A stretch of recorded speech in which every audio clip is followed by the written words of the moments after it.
السلام عليكم ورحمة الله وبركاته. الحمد لله وحده والصلاة والسلام على من لا نبي بعده وعلى آله وصحبه ومن تبع هديه. أما بعد فإن خير الكلام كلام الله وخير الهدي هدي محمد صلى الله عليه وسلم وشر الأمور محدثاتها وكل محدثة بدعة وكل بدعة ضلالة.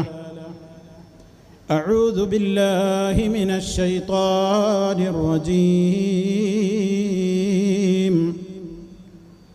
وأن هذا صراطي مستقيما فاتبعوه ولا تتبعوا السبل فتفرق بكم عن سبيله ذلكم وصاكم به لعلكم تتقون.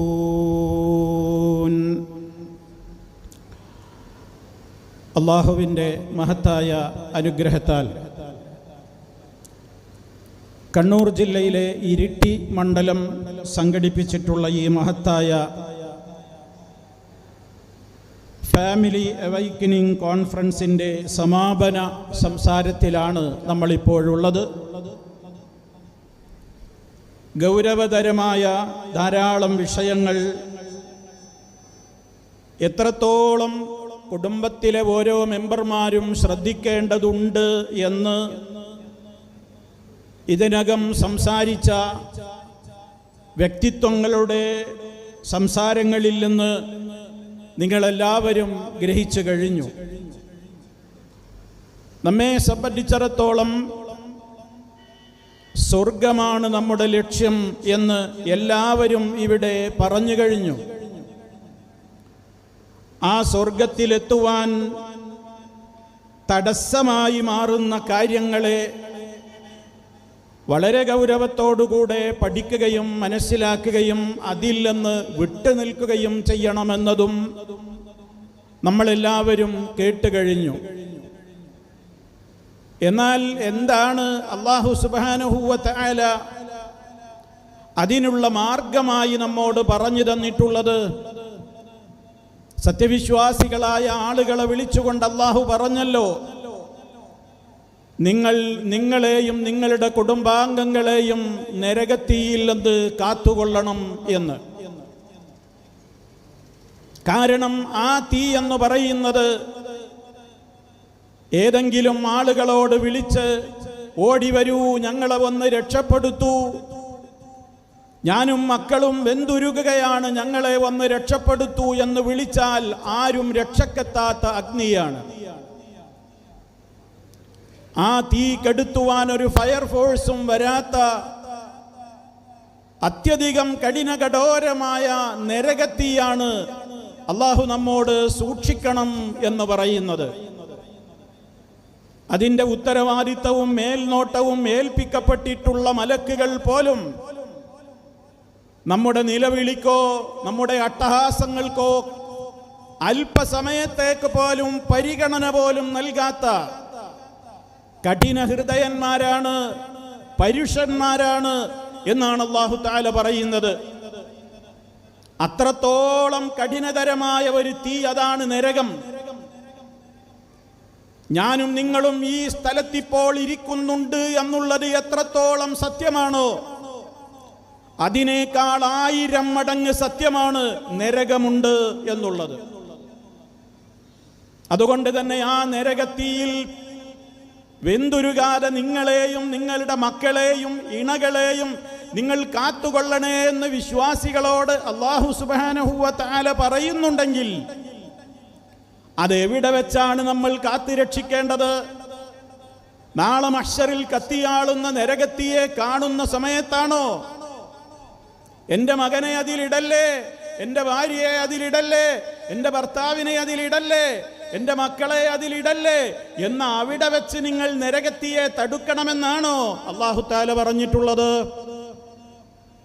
അതല്ല ദുന്യാവിലെ കാര്യമാണ് പറയുന്നത്. അതിനുവേണ്ടി എന്ത് ചെയ്യണം? അതിനാവശ്യമായ കാര്യങ്ങളെല്ലാം കൃത്യമായി തന്നെ ഇവിടെ നിന്ന് പഠിപ്പിക്കണം. അത് വ്യക്തമായ നിലയ്ക്ക് തന്നെ പഠിപ്പിച്ചു തരാനാണ് മഹാന്മാരായ പ്രവാചകന്മാര് വന്നത്. അതാരെങ്കിലും യോഗം കൂടി ഒരു മീറ്റിംഗിൽ തീരുമാനിക്കേണ്ട വിഷയമല്ല. മഹാനായ റബ്ബ് സുബ്ഹാനഹു വ തആല ഈ ലോകത്തോട് നിങ്ങൾ നരകത്തിയിൽ നിന്ന് രക്ഷപ്പെടണോ, അതിനുള്ള മാർഗങ്ങൾ പഠിപ്പിക്കാനാണ് ലക്ഷത്തിലേറെ വരുന്ന നബിമാരെ ഇങ്ങോട്ട് അയച്ചത്. ആ നബിമാരുടെ സമാപനം കുറിച്ചുകൊണ്ട് നിയുക്തനായ മുഹമ്മദുർ റസൂലുള്ളാഹി സ്വല്ലല്ലാഹു അലൈഹി വസല്ലം അതാ മദീനയിൽ വെച്ച് തൻ്റെ സഹാബിമാർക്കതാ കൃത്യമായി തന്നെ ഇത് വിശദീകരിച്ചു കൊടുക്കുമ്പോൾ അവിടുന്ന് വ്യക്തമായി തന്നെ പറഞ്ഞു, ഒരു നേർരേഖ മണലിൽ വരച്ചിട്ട് കാണിച്ചു കൊടുത്തിട്ട് പറഞ്ഞു, ഇതാണ് എൻ്റെ നേരായ വഴി. ഈ നേരായ വഴിയാണ് സിറാത്തുൽ മുസ്തഖീം. ആ നേരായ വഴിയിലൂടെ മാത്രമേ നിങ്ങൾ സഞ്ചരിക്കാവൂ.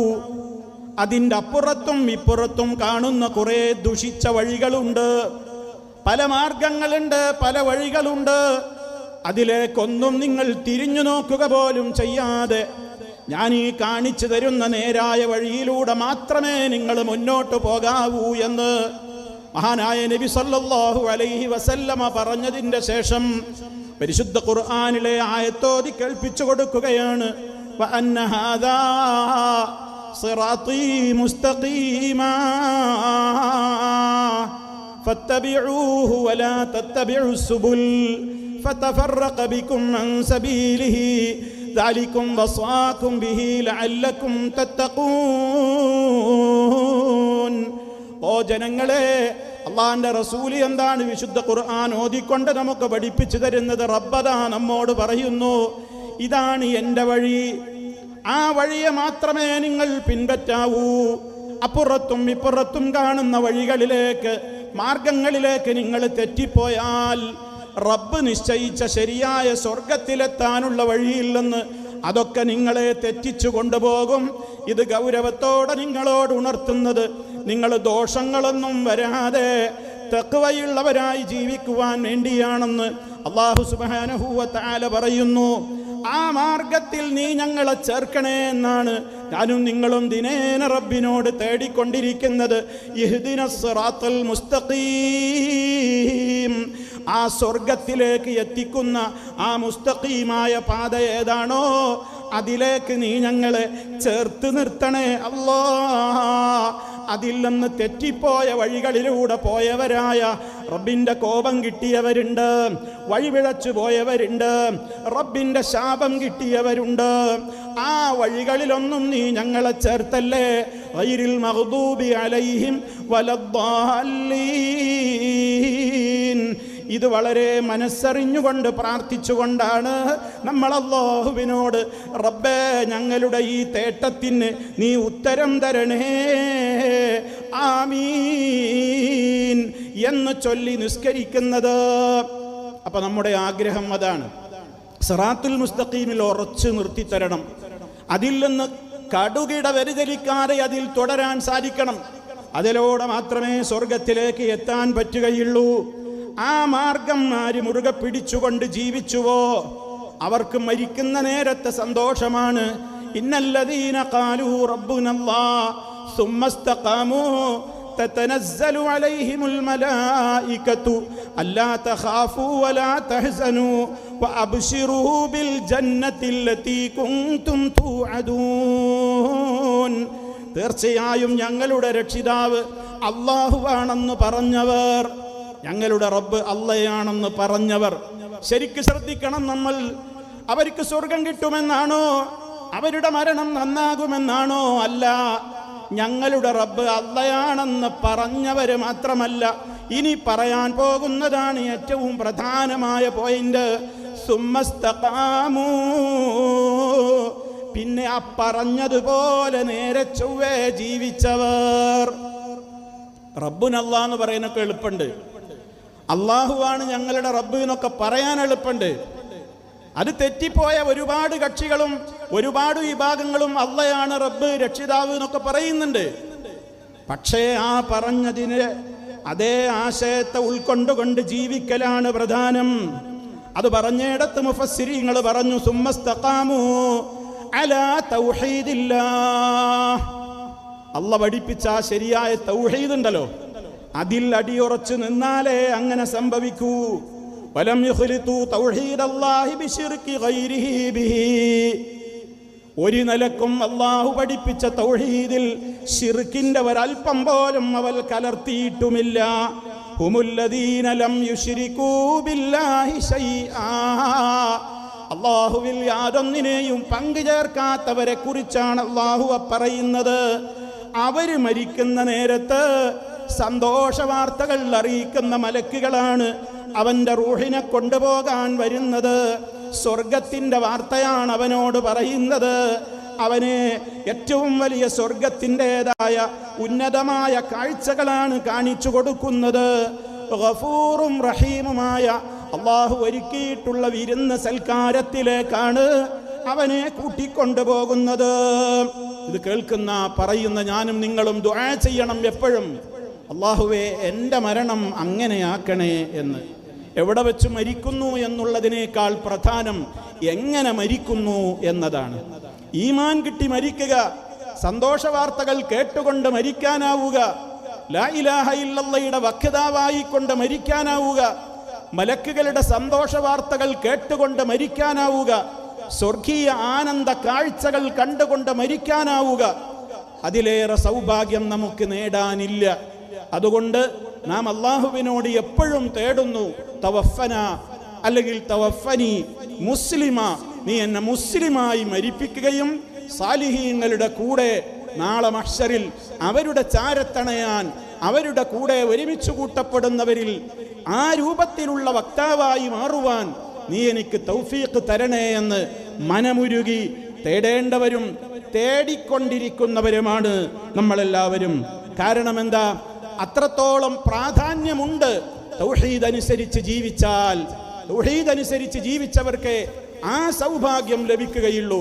മഹാന്മാരായ പ്രവാചകന്മാര് മുഴുവനും ഈ ലോകത്ത് വന്നുകൊണ്ട് ഏറ്റവും ആദ്യം പഠിപ്പിച്ചത് അള്ളാഹുവിന്റെ തൗഹീദിനെ കുറിച്ചാണ്. റബ്ബിന്റെ വഹിദാനിയത്ത്, റബ്ബിന്റെ ഏകത്വം, അതിന്റെ പ്രാധാന്യമാണ് സർവ പ്രവാചകന്മാരും പഠിപ്പിച്ചത്. അതിന്റെ നേർവിപരീതമായ ശിർക്കിന്റെ ഗൗരവം, അതിന്റെ അപകടം, അതാണിവിടെ പ്രവാചകന്മാരഖിലം ഏറ്റവും പ്രാധാന്യപൂർവം ഓരോ സ്ത്രീ പുരുഷന്മാരുടെയും ഹൃദയങ്ങളിലേക്ക് തുളച്ച് കയറുന്ന ചാട്ടുളി പോലെയുള്ള ആശയ ഗാംഭീര്യതയുള്ള വാചകങ്ങളിലൂടെ ഈ തത്വമാണ് പഠിപ്പിച്ചിട്ടുള്ളത്. എന്തേ കാരണം? ശിർക്ക് ജീവിതത്തിൽ വന്നു പോയാൽ വരുന്ന അപകടങ്ങളുണ്ട്. അതുകൊണ്ടാണ് ഇതുപോലെയുള്ള കോൺഫറൻസുകളിൽ ഈ പ്രസ്ഥാനം ജനങ്ങളോട് വളരെ പ്രാധാന്യപൂർവം തൗഹീദിനെ കുറിച്ച് പറയേണ്ടി വരുന്നത്, ശിർക്കിന്റെ ഗൗരവത്തെക്കുറിച്ച് പറയേണ്ടി വരുന്നത്. ആരെങ്കിലും ഒന്നിച്ചൊന്നായി മുശ്രിക്കുകളാക്കി തള്ളാനല്ല, എല്ലാവരെയും നിങ്ങളൊക്കെ മുശ്രിക്കുകളാണ് ജനങ്ങളെ, നിങ്ങളൊക്കെ ശിർക്കിലാണെന്ന് അവരുടെ മേൽ ആരോപണം ഉന്നയിക്കാനല്ല. ഗുണകാംക്ഷയോടെ ഈ പ്രോഗ്രാം സംഘടിപ്പിച്ചതെന്തിനാണ്? സമൂഹത്തിൽ കാണുന്ന ശിർക്കിന്റെ ഓരോരോ കാര്യങ്ങളെ ഓർമ്മപ്പെടുത്തിക്കൊണ്ട് ഈ സമൂഹം അതിൽ പെട്ടുപോകരുത്. നമ്മുടെ ഉമ്മ അതിലുണ്ടാകരുത്, മാതാപിതാക്കൾ ഉണ്ടാകരുത്, മക്കളുണ്ടാകരുത്, അയൽക്കാരുണ്ടാകരുത്, ബന്ധുമിത്രാദികൾ ഉണ്ടാവരുത്. നമ്മൾ പോകുന്ന സ്വർഗത്തിൽ കുടുംബസമേതം നമുക്ക് സ്വർഗത്തിലെത്താൻ തടസ്സമാകുന്ന ഒരു അന്ധവിശ്വാസങ്ങളും അവരിൽ ഉണ്ടാകരുതെന്ന ഗുണകാംക്ഷ മനസ്സോടെ, ആ നിലക്കുള്ള സ്നേഹത്തോടെയാണ് പ്രിയമുള്ളവരെ ഇത് പറയുന്നത്. അങ്ങനെ മാത്രമേ ഈ ഉള്ളവന്റെയും ശബ്ദത്തെ, സംസാരത്തെ നിങ്ങൾ കണക്കിലെടുക്കാവൂ എന്നാണ് എനിക്ക് ആമുഖമായി ഓർമ്മപ്പെടുത്താനുള്ളത്. ആരെയെങ്കിലും പരിഹസിച്ച് മുശ്രിക്കാക്കി കാഫിറാക്കി ഞങ്ങൾ മാത്രം സ്വർഗത്തിന്റെ ആളുകളാണെന്ന് മേനി നടിക്കാനുള്ളതല്ല ഈ പ്രോഗ്രാം. ഇവിടെ കൂടിയ ആയിരക്കണക്കിന് വരുന്ന സ്ത്രീ പുരുഷന്മാർക്ക് ഇന്ന് നമ്മുടെ ശ്വാസം നിലച്ചു കഴിഞ്ഞാൽ നാളെ വരാൻ പോകുന്ന നമ്മുടെ ഖബർ ജീവിതം, നമ്മുടെ പരലോക ജീവിതം, അവിടെ നമ്മൾ പരാജയപ്പെട്ടുകൂടാ. കാരണം ശിർക്കിന്റെ ഗൗരവത്തെക്കുറിച്ച് അല്ലാഹു തആല പറഞ്ഞതെന്താണ്? ആരെങ്കിലും ശിർക്ക് ചെയ്തു പോയാൽ അവന്റെ സൽക്കർമ്മങ്ങൾ മുഴുവനും വെള്ളത്തിലാണ്. ഒരു സൽക്കർമ്മവും അള്ളാഹു സ്വീകരിക്കുകയില്ല. ഓർമ്മ വെച്ച നാള് മുതൽ നമ്മളൊക്കെ എന്തെല്ലാം സൽക്കർമ്മങ്ങൾ ചെയ്യുന്നുണ്ട്. എന്താണ് അപ്പോഴൊക്കെ നമ്മുടെ പ്രതീക്ഷ? അള്ളാഹുവേ സ്വീകരിക്കണേ, നീ അത് തള്ളിക്കളയരുതേ, നീ അത് ഏറ്റെടുത്ത് വലിയ പ്രതിഫലം തരണേ എന്ന് പ്രാർത്ഥിക്കുന്ന നമ്മൾ ഗൗരവത്തോടെ മനസ്സിലാക്കുക. ആ പ്രാർത്ഥനയൊക്കെ വെറുതെയായി മാറും എപ്പോൾ നമ്മുടെ ജീവിതത്തിൽ അല്പമെങ്കിലും ശിർക്ക് കലർന്നാൽ. ലോകത്ത് വന്ന മുഴുവൻ അമ്പിയാക്കളോട് വരെ അല്ലാഹു തആല പറഞ്ഞ കാര്യമാണത്. ലഇന്ന ശറക്ത, നീ എങ്ങാനും ശിർക്ക് ചെയ്തു പോയാൽ ലയഹ്ബതന്ന അമലുക, നിന്റെ അമലുകൾ മുഴുവൻ പൊളിഞ്ഞു പോവുക തന്നെ ചെയ്യും. വലതകൂനന്ന മിനൽ ഖാസിരീൻ, പരാജിതരായ നഷ്ടകാരികളായ ആളുകളുടെ കൂട്ടത്തിൽ നീ പെട്ടുപോവുക തന്നെ ചെയ്യുമെന്ന് ലോകത്ത് വന്ന മുഴുവൻ നബിമാരോടും അല്ലാഹു സുബ്ഹാനഹു വ തആല പറഞ്ഞതാണ്. മാത്രമല്ല അല്ലാഹു ഒരിക്കലും പൊറുക്കാത്ത മഹാപാതകമാണത്. ഏത് തെറ്റ് ചെയ്തവർക്കും ഒരു വേള നാളെ പരലോകത്ത് വെച്ച് റബ്ബ് അവന്റെ ഫളില് കൊണ്ട്, കാരുണ്യം കൊണ്ട്, അവൻ്റെതായ വാത്സല്യം കൊണ്ട് പൊറുത്തു കൊടുത്തു എന്ന് വരാം. പക്ഷേ ശിർക്ക് ചെയ്ത് തൗബ ചെയ്യാതെ മരണപ്പെട്ടവന് ഒരിക്കലും അല്ലാഹു പൊറുക്കുന്ന പ്രശ്നമേ ഇല്ല. എത്രത്തോളം ഗുരുതരമാണ് ശിർക്ക്! തീർന്നില്ല സഹോദരങ്ങളെ, ആ വ്യക്തിക്ക് സ്വർഗം നിഷിദ്ധമാണ്. മയ്യുശ്രിക് ബില്ലാഹ്, ആര് അല്ലാഹുവിൽ പങ്കു ചേർക്കുന്നുവോ ഫഖദ് ഹറമല്ലാഹു അലൈഹിൽ ജന്ന, സ്വർഗം അവന്റെ മേൽ ഹറാമാണ്, സ്വർഗം അവന്റെ നിഷിദ്ധമാണ്. അതേപോലെ തന്നെ വമഅവാഹുന്നാർ, അവന് കിട്ടാനുള്ള സങ്കേതം ശാശ്വതമായ നരകമായിരിക്കും എന്നും അല്ലാഹു തആല പറഞ്ഞിട്ടുണ്ട്. ഇനിയും സഹോദരങ്ങളെ, ദുന്യാവിൽ പോലും അതിൻ്റെ അപകടം നമുക്ക് വരാനുണ്ട്. ഈ സമുദായം ഇന്ന് കേഴുകയാണ്. മുസ്ലിം ഉമ്മത്ത് ഭീതിയിലാണ്. ഞങ്ങളുടെ പൗരത്വം നഷ്ടപ്പെടുമോ, ഞങ്ങളാകെ ആക്രമിക്കപ്പെടുമോ, നാട് കടത്തപ്പെടുമോ തുടങ്ങിയിട്ടുള്ള ചർച്ചകളും വേവലാതികളും ഇസ്സത്ത് നഷ്ടപ്പെടുന്ന വിധത്തിലുള്ള ചർച്ചകളുമൊക്കെ നടക്കുമ്പോൾ പരിശുദ്ധ ഖുർആൻ പറഞ്ഞ ഒരു ഒറ്റമൂലിയുണ്ട്. അതെന്താ? നിങ്ങൾക്കൊരിക്കലും നിർഭയത്വം നഷ്ടപ്പെടേണ്ടതില്ല, നിങ്ങൾ ഭയപ്പെടേണ്ടതില്ല, നിങ്ങൾ ഒരിക്കലും നിങ്ങളുടേതായ ആ വ്യക്തിത്വത്തെ കളഞ്ഞു കുളിക്കേണ്ടി വരില്ല, നിങ്ങൾ ദുർബലരാവരുതേ. ഇൻ കുന്തും മുഅ്മിനീൻ, നിങ്ങൾ വിശ്വാസികളാണെങ്കിൽ അല്ലാഹു സുബ്ഹാനഹു വ തആല ഈ ലോകത്തും ഇസ്സത്ത് തരുന്നത് സത്യവിശ്വാസികൾക്ക് മാത്രമാണ്.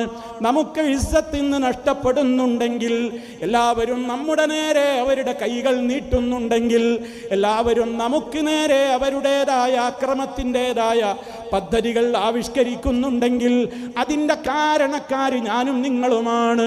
ഓരോരുത്തരും ചിന്തിക്കണം, എൻ്റെ പ്രവർത്തനങ്ങൾ കൊണ്ട്, എൻ്റെതായ തിന്മകൾ കൊണ്ട് മൊത്തത്തിൽ ഇവിടെയുള്ള ഏതെങ്കിലും ശിക്ഷകൾ ഇറങ്ങുന്നതിന് അല്ലാഹുവേ, എൻ്റെ വിശ്വാസത്തിലെ തകരാറുകൊണ്ട് നീ ഞങ്ങളെ ശിക്ഷിക്കല്ലേ, കർമ്മത്തിലെ തകരാറുകൾ കൊണ്ട് നീ ഞങ്ങളെ ശിക്ഷിക്കല്ലേ എന്നൊക്കെ പറയുമ്പോൾ പ്രിയമുള്ളവരെ, നമ്മുടേതായ ഏറ്റവും പരമപ്രധാനമായ വിശ്വാസ വിശുദ്ധിയിൽ നിന്ന് മനുഷ്യനങ്ങ് മാറിപ്പോകുമ്പോ അവന്റെ ഇസ്സത്ത് തകർന്നു പോകുന്നു. ഇതൊക്കെ ശിർക്കിന്റെ അപകടങ്ങളാണ്, ഇതൊക്കെ ശിർക്കിന്റെ അപകടങ്ങളാണ്. എന്നിട്ടും നമ്മൾ സങ്കടപ്പെടുകയാണ്. എന്തേ അല്ല നമ്മളെ സഹായിക്കാത്തത്? അല്ല സഹായിക്കാമെന്ന് ഏറ്റിട്ടുള്ളത് ചപ്പ് ചവറുകളായ മാപ്പിളമാരെയല്ല. അല്ലാഹു സഹായിക്കാമെന്ന് ഏറ്റിട്ടുള്ളത് ആരെ മാത്രമാണ്? മുഅ്മിനീങ്ങളെ മാത്രമാണ്. വകാന ഹഖ്ഖൻ അലൈനാ നസ്റുൽ മുഅ്മിനീൻ. ഇത് അല്ലാഹു പറഞ്ഞതല്ലേ.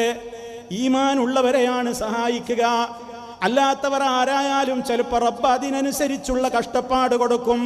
നിങ്ങൾ നോക്കൂ, നബിയും സഹാബത്തും അവരെ പോലെ ഏറ്റവും ശ്രേഷ്ഠവാന്മാരായ ആരാ ഉള്ളത്? ഉഹദ് യുദ്ധത്തിൽ നേതാവായ നബി സല്ലല്ലാഹു അലൈഹി വസല്ലമിന്റെ കൽപ്പനക്ക് ഒരൽപ്പം എതിര് ചെയ്ത്, ഒരൽപ്പം അനുസരണക്കേടും അച്ചടക്കക്കുറവും കാണിച്ചപ്പോൾ ഉഹദ് യുദ്ധത്തിൽ നമുക്ക് തോൽവിയാണുണ്ടായത്. അതിനേക്കാൾ അംഗസംഖ്യ കുറഞ്ഞ ബദറിൽ മുസ്ലിമീങ്ങൾക്ക് വിജയമുണ്ടായപ്പോൾ, അതിനേക്കാൾ അംഗസംഖ്യ ഉണ്ടായിട്ടും ഉഹദിലെന്തേ നമ്മൾ പരാജയപ്പെട്ടത്? അവിടെ അല്ലാഹുവിൻ്റെ റസൂല് പഠിപ്പിച്ച ഒരു കൽപ്പന അതിലെ ചില ആളുകൾ അംഗീകരിക്കാതെ വന്നപ്പോൾ ആ യുദ്ധത്തിൽ പരാജയം പറ്റിയെങ്കിൽ ശിർക്ക് പ്രവർത്തിച്ചിട്ടൊന്നുമല്ല, ഒരനുസരണക്കേട് അവരിൽ നിന്ന് ഉണ്ടായതാണ്.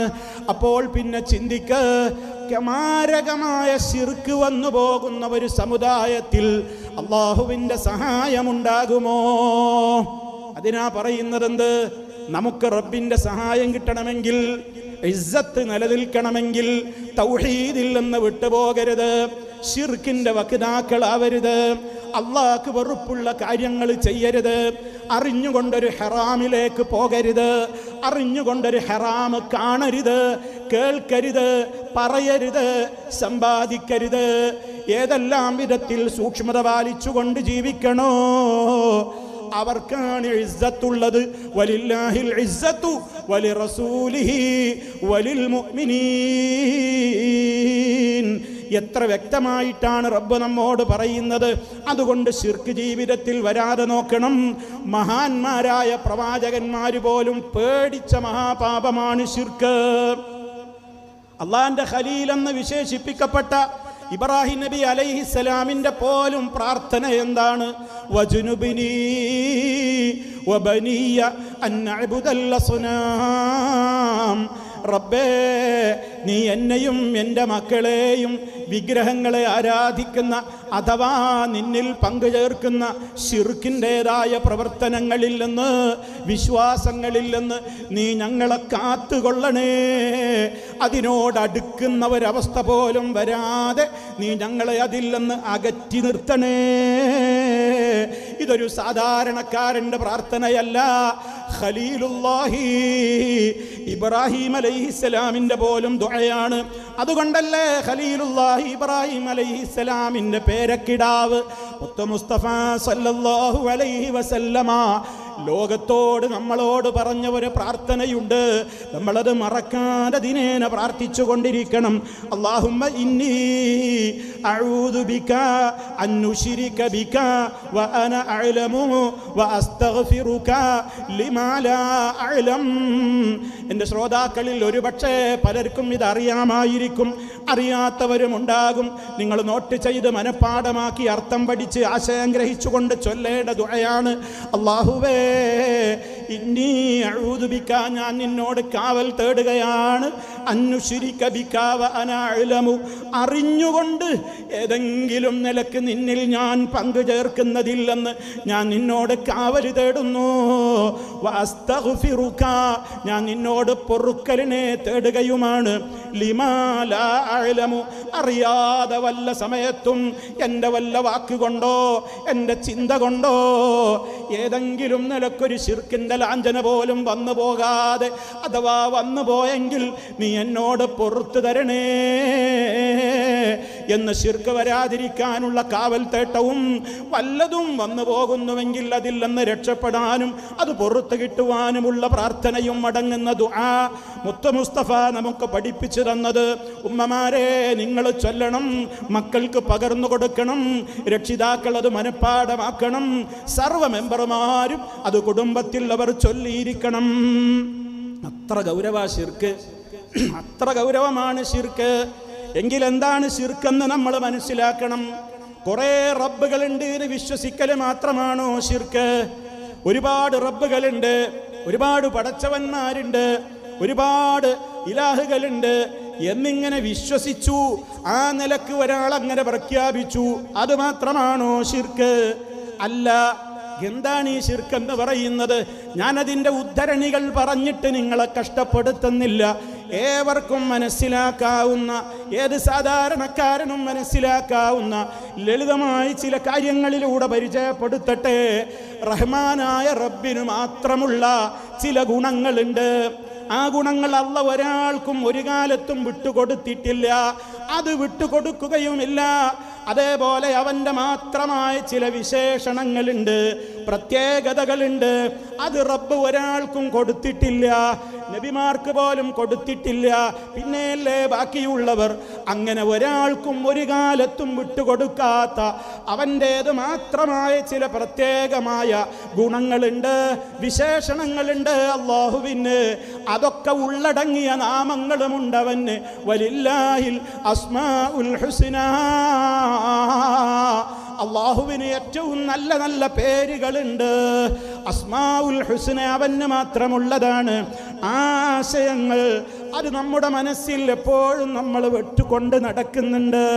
അല്ലാഹുവേ എന്ന് നമ്മൾ എത്ര തവണയാണ് ഒരു ദിവസത്തിൽ ദുആ ചെയ്തുകൊണ്ടിരിക്കുന്നത്. അപ്പോഴൊക്കെ നമ്മുടെ മനസ്സിലൊരു വല്ലാത്ത വിശ്വാസമുണ്ട്. ഞാൻ എവിടെ വെച്ച് വിളിച്ചാലും എൻ്റെ റബ്ബൻ്റെ വിളി കേൾക്കുന്നവനാണ്, ഈ വിളിക്കുന്ന എന്നെ കാണുന്നവനാണ്.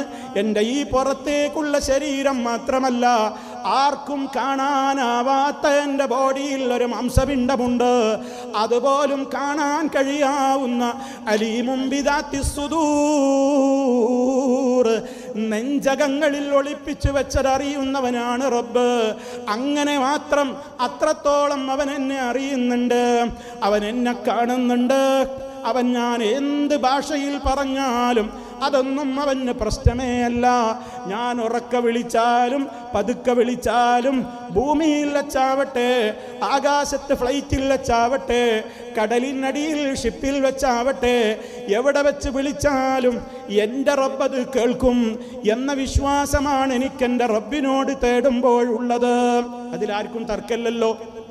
ഈ ശബ്ദം ശ്രവിക്കുന്ന നിഷ്പക്ഷരായ ആളുകൾ എല്ലാവരും ചിന്തിക്കുക, നിങ്ങൾ അള്ളാഹിനോട് ദുആ ചെയ്യുമ്പോൾ ഇതല്ലേ നിങ്ങളുടെ വിശ്വാസം? നമ്മുടെ വിശ്വാസം എത്ര ക്ലിയറായ വിശ്വാസമാണത്. അങ്ങനെ തന്നെയാണ് വിശ്വസിക്കേണ്ടത്. എന്നാൽ ഇതേപോലെ നമ്മൾ മറ്റൊരാളോട് തേടുകയാണെന്ന് സങ്കല്പിക്കുക. നമുക്ക് സങ്കല്പിക്കാനേ പറ്റൂ, പക്ഷേ അക്ഷരാർത്ഥത്തിൽ അത് ചെയ്യുന്നവർ ലോകത്തെമ്പാടുമുണ്ട്. ശൈഖേ രക്ഷിക്കണേ, ബദിരീങ്ങളെ കാക്കണേ, മമ്പുറത്തപ്പാപ്പ രക്ഷിക്കണേ, മടവൂരെ കാക്കണേ എന്നിങ്ങനെ പച്ചയായി വിളിച്ച് തേടുന്ന ആളുകളുണ്ട്. അവരോട് ചോദിക്കൂ, നിങ്ങളെന്താണ് അങ്ങനെ വിളിക്കുമ്പോൾ നിങ്ങളുടെ വിശ്വാസം? നിങ്ങൾ എവിടെ നിന്ന് വിളിച്ചാലും ഇവരൊക്കെ ഇത് കേൾക്കുന്നുണ്ടെന്നാണോ, നിങ്ങളെ കാണുന്നുവെന്നാണോ, നിങ്ങളുടെ ഖൽബ് പോലും അവർ നോക്കുന്നുണ്ടെന്നാണോ, നിങ്ങൾ പറയുന്നതൊക്കെ ഏത് ഭാഷയിലാണെങ്കിലും അവർക്കും മനസ്സിലാകുമെന്നാണോ, ചോദിക്കുന്നത് എന്താവട്ടെ തരാൻ അവർക്കും കഴിവുണ്ടെന്നാണോ? അവർ പറയും ആത്മാർത്ഥത ആ കാര്യത്തിലുള്ളവരാണെങ്കിൽ അവരും പറയും അതേ, ഞങ്ങൾ അങ്ങനെ തന്നെയാണ് വിശ്വസിക്കുന്നത്. എങ്കിലല്ലേ പിന്നെ വിളിച്ചിട്ട് കാര്യമുള്ളൂ. അവരങ്ങനെ വിശ്വസിക്കണമല്ലോ. ഇതാണ് അള്ളാഹുവിൽ പങ്കുചേർക്കൽ എന്ന് പറയുന്നത്. റബ്ബിന് മാത്രമുള്ള ഗുണങ്ങളാണ് ഈ പകുത്തു കൊടുത്തിട്ടുള്ളത്. അപ്പോൾ അവർ പറയുന്നവര് ന്യായമുണ്ട്, മൗലവിമാരെ നിങ്ങൾക്ക് അവിടെയാണ് പിഴച്ചത്. ഞങ്ങൾക്ക് ഈ വിശ്വാസമൊക്കെ ഉണ്ട് എന്നുള്ളത് നേരാണ്, പക്ഷേ അതിൻ്റെ പുറമേ ഞങ്ങൾക്ക് മറ്റൊരു വിശ്വാസം കൂടിയുണ്ട്. അതെന്താണ്? ഞങ്ങൾ ഈ വിളിച്ച് തേടിക്കൊണ്ടിരിക്കുന്ന മഹാന്മാരെന്ന് പറയപ്പെടുന്നവരുടെ കഴിവുകളൊന്നും അവർക്ക് സ്വന്തമായി ഉണ്ടായതല്ല, അള്ള കൊടുത്തതാണ്. അപ്പൊ അള്ള കൊടുത്തതാണ് എന്ന് കൂടി കൂട്ടിച്ചേർത്താ പിന്നെ ഒരു കുഴപ്പവും ആ പ്രാർത്ഥനക്കോ ആ സഹായത്തേട്ടത്തിനോ ഇല്ല. ഇതാ അവര് പറയുന്നത്. ശരിയല്ലേ? വളരെ ലളിതമായി ഞാൻ പറഞ്ഞു പോവുകയാണ്. ഇതാണ് അവർ പറയുന്നത്. എന്താ അവരുടെ വിശ്വാസം? ഞങ്ങൾ മൊയ്‌ദീൻ ശൈഖയെ രക്ഷിക്കണേ, മടവൂരെ കാക്കണേ എന്നൊക്കെ പറയുമ്പോൾ ഞങ്ങളുടെ വിശ്വാസം എന്താണ്? അവർ ഞങ്ങൾ എവിടെ നിന്ന് വിളിച്ചാലും കേൾക്കും, കാണും, അറിയും.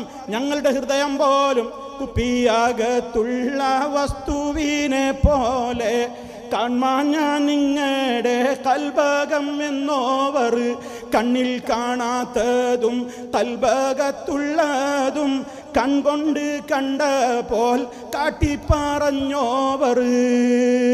മുഹീദ്ദീൻ മാലയിൽ മുഹീദ്ദീൻ ശൈഖിനെ അങ്ങനെയാ അവർ പ്രശംസിക്കുന്നത്. ഞങ്ങളുടെ ഹൃദയം പോലും കാണാൻ കഴിയും, ഞങ്ങൾ എപ്പോഴും അവർ ഞങ്ങളെ കാണുന്നുണ്ട്. അതൊക്കെ തന്നെയാണ് അവർ വിശ്വസിക്കുന്നത്. പക്ഷേ അവർ പറയും അതൊന്നും ശൈഖിൻ്റെ സ്വന്തം കഴിവല്ല, അള്ള കൊടുത്തതാണ്. ഇനി നിങ്ങൾ മനസ്സിലാക്കുക, അവിടെ നിന്ന് ഇനി നിങ്ങൾ മനസ്സിലാക്കിക്കോ, ആ പോയിന്റ് ശരിയാണോ? മഹാന്മാരായ പ്രവാചകന്മാർ ഈ ലോകത്ത് വന്നത് അള്ളാഹുവിൻ്റെ കഴിവുകളൊക്കെ മറ്റുള്ളവർക്കും ഉണ്ട്, പക്ഷേ അത് സ്വന്തമാണെന്ന് വിശ്വസിക്കാഞ്ഞാൽ മതി. അള്ളാഹ് കൊടുത്തതാണെന്ന് കരുതിയാൽ നിങ്ങൾ ഓരോരുത്തരെയും വിളിച്ച് തേടിക്കോളൂ എന്ന് പറഞ്ഞിട്ടുണ്ടോ? വദ്ദിനെ വിളിച്ചു പ്രാർത്ഥിച്ചവർ, സുവാഴി, യഗൂസ്, യഊഖ് തുടങ്ങിയ മഹാത്മാക്കളെ വിളിച്ചു പ്രാർത്ഥിച്ചവർ, നൂഹ് നബി അലൈഹിസ്സലാം വന്നുകൊണ്ട് നിങ്ങൾ ഇവരോടൊന്നും തേടരുതെന്ന് പറഞ്ഞപ്പോൾ അള്ളാഹ് കൊടുത്ത കഴിവുകൊണ്ടാണെന്ന് വിശ്വസിച്ചുകൊണ്ട് നിങ്ങൾ തേടിക്കോളൂ എന്ന് ഒരു ഓപ്ഷൻ, എന്നൊരു പ്രത്യേകമായ കാര്യം അവരോട് പറഞ്ഞതായി പരിശുദ്ധ ഖുർആനിലുണ്ടോ? സഹീഹായ ഹദീസുകളിലുണ്ടോ? ഒരിക്കലുമില്ല. നിങ്ങൾ ചിന്തിക്കും സഹോദരങ്ങളെ, ഇതിലെന്താ വാശി? ഇത് നമ്മൾ ഇന്നാണ് മരിച്ച ഞാനും നിങ്ങളൊക്കെ ഖബറിൽക്കല്ലേ പോണ്. ഇവിടെ ആർക്കും എന്താ നേട്ടാ ഉള്ളത്? നിങ്ങളോട് കുറേ കാര്യങ്ങൾ പറഞ്ഞു, അല്ലെങ്കിൽ മറ്റുള്ളവരോട് കുറേ കാര്യങ്ങൾ പറഞ്ഞു, എന്തെങ്കിലും പറഞ്ഞു പോയിട്ട് വല്ല പ്രയോജനമുണ്ടോ? എന്തിനാ ഈ അധ്വാനിക്കുന്നത്? എന്തിനാണ് നമ്മളിവിടെ ഈ സമയം കളയുന്നത്?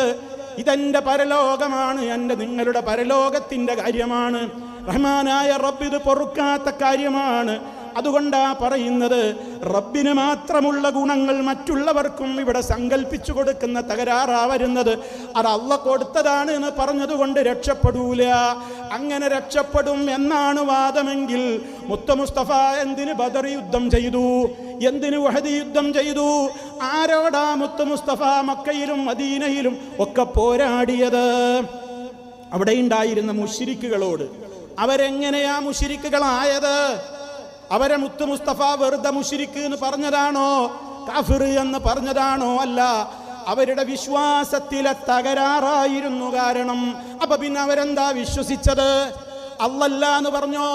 അല്ലെങ്കിൽ അള്ളാഹിനെ പോലെ സ്വന്തം കഴിവുള്ള ഇലാഹുകളാണ് ഞങ്ങളുടെ ലാത്ത, ഉസ്സ, മനാത്ത എന്നവർ പറഞ്ഞോ? പറഞ്ഞിട്ടില്ല. മറിച്ചെന്താ അവരും പറഞ്ഞത്? അല്ലാഹുവേ, നിനക്കൊരു പങ്കാളിയുമില്ല, നീയാണ് ഞങ്ങളെ പടച്ചത്, ഞങ്ങളെ ബാപ്പ ഉപ്പാപ്പമാരെ പടച്ചവൻ നീയാണ്, ആകാശഭൂമികളെ പടച്ചവൻ നീയാണ്, മഴ തരുന്നത് നീയാണ്, അന്നം തരുന്നത് നീയാണ്, എല്ലാം കാണാനുള്ള കണ്ണ് തന്ന ഏത് കണ്ണുകളുടെയും ഉടമ നീയാണ്, ഏത് കാതുകളുടെയും ഉടമ നീയാണ്, ഈ ലോകത്തെ മൊത്തം കൺട്രോൾ ചെയ്യുന്ന മുദബ്ബിറുൽ ഉമൂറായ മുദബ്ബിറുൽ ആലം നീ മാത്രമാണ്. അതേപോലെ തന്നെ എല്ലാ കാര്യങ്ങളുടെയും നിയന്ത്രണാധികാരം നിന്റെ കയ്യിൽ മാത്രമാണ്. ഇതൊക്കെ തന്നെ അവരും പറഞ്ഞു. ഞാൻ ആയത്തുകൾ ഓരോന്നും ഓതുന്നില്ല, ഓരോ അധ്യായവും എടുത്ത് നമ്പറിട്ട് അങ്ങനെ പറയുകയാണെങ്കിൽ സമയം കുറയുണ്ട്. പക്ഷെ നിങ്ങൾ ഓരോന്ന് പഠിച്ച് അതിൻ്റെ സ്റ്റെപ്പായിട്ട് അങ്ങനെ പഠിച്ചു പോയാൽ എത്ര ലളിതമാണ് അള്ളാഹുവിൻ്റെ തൗഹീദ്. ആ ശിർക്കിൽ പെടാതിരിക്കാനാ പറയുന്നത്. എങ്കിൽ ആ അറേബ്യൻ മുശ്രിക്കപ്പ അള്ളാനെ തള്ളിയവനല്ല, അള്ളാനെ പോലെ അതേ കഴിവുള്ള ഒരു സ്വതന്ത്ര അള്ളാഹ് വേറെയുണ്ടെന്ന് വിശ്വസിച്ചവനുമല്ല. പിന്നെയോ ആ അള്ളാഹുടെ പോലെ എല്ലാ കഴിവുള്ളവരല്ല ഞങ്ങൾ വിളിച്ചു തേടുന്നവർ. പിന്നെയോ അവർക്ക് ചില കഴിവുകൾ ഉണ്ട് താനും. ആ കഴിവുകളൊക്കെ അവർക്ക് സ്വന്തമുള്ളതല്ല, നീ കൊടുത്തതാണ്. അതെവിടെ പറഞ്ഞത്? പരിശുദ്ധ കഅബയുടെ സമീപത്ത് അവർ തവാഫ് ചെയ്യുമ്പോ അറേബ്യൻ മുശ്രിക്കുകൾ ഒരു തൽബിയത്ത് ചൊല്ലും, ലബ്ബൈക ലാ ശരീക ലക. ആരാ ചെല്ലുന്നത്? അബൂജഹിൽ അടക്കമുള്ള മുശ്രിക്കുകൾ. ശരിക്കും ശ്രദ്ധിക്കണേ, അബൂജഹിൽ അടക്കമുള്ള മുശ്രിക്കുകൾ ചൊല്ലുന്ന തെൽബിയത്ത. നമ്മൾ ചൊല്ലുന്ന തെൽബിയത്ത് നമുക്കറിയാം, ഇവിടെ വിശദീകരിക്കേണ്ടതില്ല. അവൻ ചൊല്ലിയ തെൽബിയത്ത് എന്താ? ലബ്ബൈക അല്ലാഹുവേ. കണ്ടോ, ലബ്ബൈക നിനക്കുത്തരം ചെയ്യുന്നു എന്ന് അറേബ്യൻ മുശ്രിക്കും പറയുന്നത് ആരോടാ? ലാത്തയോടാണോ? ഉസ്സയോടാണോ? അല്ല, അല്ലാഹുവേ. അല്ലാഹുവേ, നീ വിളിച്ച വിളിക്ക് ഉത്തരം ചെയ്ത് നിന്റെ കഅബത്തിന്റെ സമീപത്ത് ഞങ്ങളിതാ എത്തിയിരിക്കുന്നു, നിനക്കൊരു പങ്കാളിയുമില്ല. അത് പറയുമ്പോ നബി സല്ലല്ലാഹു അലൈഹി വസല്ലം പറയും, ഖദ് നിർത്തിക്കോ, ഇനി അപ്പുറം പറയല്ലേ. കാരണം അവരെ ഇതിന്റെ അപ്പുറം തെറ്റ് പറയുന്ന മുത്ത് മുസ്തഫ കേട്ടിട്ടുണ്ട്. അതുകൊണ്ട് നബി തങ്ങൾ അവരോട് വിലക്കി, ഇനി അപ്പുറം പറയണ്ട. അള്ളാഹുവിന്റെ റസൂല് അവരോടത് പറയുമ്പോഴേക്ക് അവരതാ ഉടനെ തന്നെ പറയുകയായി, ഫയഖൂലൂന, അവരാ പറഞ്ഞ തൽബിയത്തിനോട് ചേർത്തുകൊണ്ട് ഇപ്രകാരം പറയുന്നു, ഇല്ലാ ശരീകൻ ഹുവ ലക തംലികുഹു വമാ മലക. നിങ്ങളിതൊക്കെ കാണാതെ പഠിച്ചു വെക്കണം. മുശ്രിക്കിന്റെ തെൽബിയത്ത് പഠിച്ചു വെക്കണം. എന്തിനാണെന്നറിയോ? ഇങ്ങനെയൊക്കെ അവർ ചൊല്ലിയില്ലേ കഅബത്തിന്റെ സമീപത്ത് നിന്ന്. അള്ളാഹ്ക്കൊരു പങ്കാളിയുമില്ല. എന്നിട്ട് പിന്നെ പറഞ്ഞ വാചകം എന്താണ്? ഒരു പങ്കാളി നിനക്കുണ്ട്. ആ പങ്കാളി എങ്ങനെയുള്ള പങ്കാളിയാണ്? ആരും കൊടുക്കാത്ത കഴിവിന്റെ ഉടമയായ പങ്കാളിയല്ല, നീ കൊടുത്ത കഴിവാണല്ലോ. തംലികുഹു, ആ പങ്കാളിയെ നീയാണ് ഉടമപ്പെടുത്തുന്നത്. വമാ മലക, ആ പങ്കാളിക്ക് വല്ല കഴിവും ഉണ്ടെങ്കിൽ അതും കൊടുത്തത് നീ മാത്രമാണ്. ഒരു അർത്ഥം. രണ്ടാമത്തെ വ്യാഖ്യാനം വമാ മലക, ആ പങ്കാളിക്ക് ഒരു കഴിവും ഇല്ല, എല്ലാ കഴിവും നിനക്കാണ്, നീ കൊടുത്തതില്ലെന്ന് മാത്രമാണ് അവർ ഞങ്ങളെ സഹായിക്കുന്നത്. ഇതാണ് അവർ ചൊല്ലിയ തൽബിയത്ത്. ഇമാം മുസ്ലിം റിപ്പോർട്ട് ചെയ്യുന്ന ഹദീസിൽ നമുക്കത് കാണാൻ സാധിക്കും.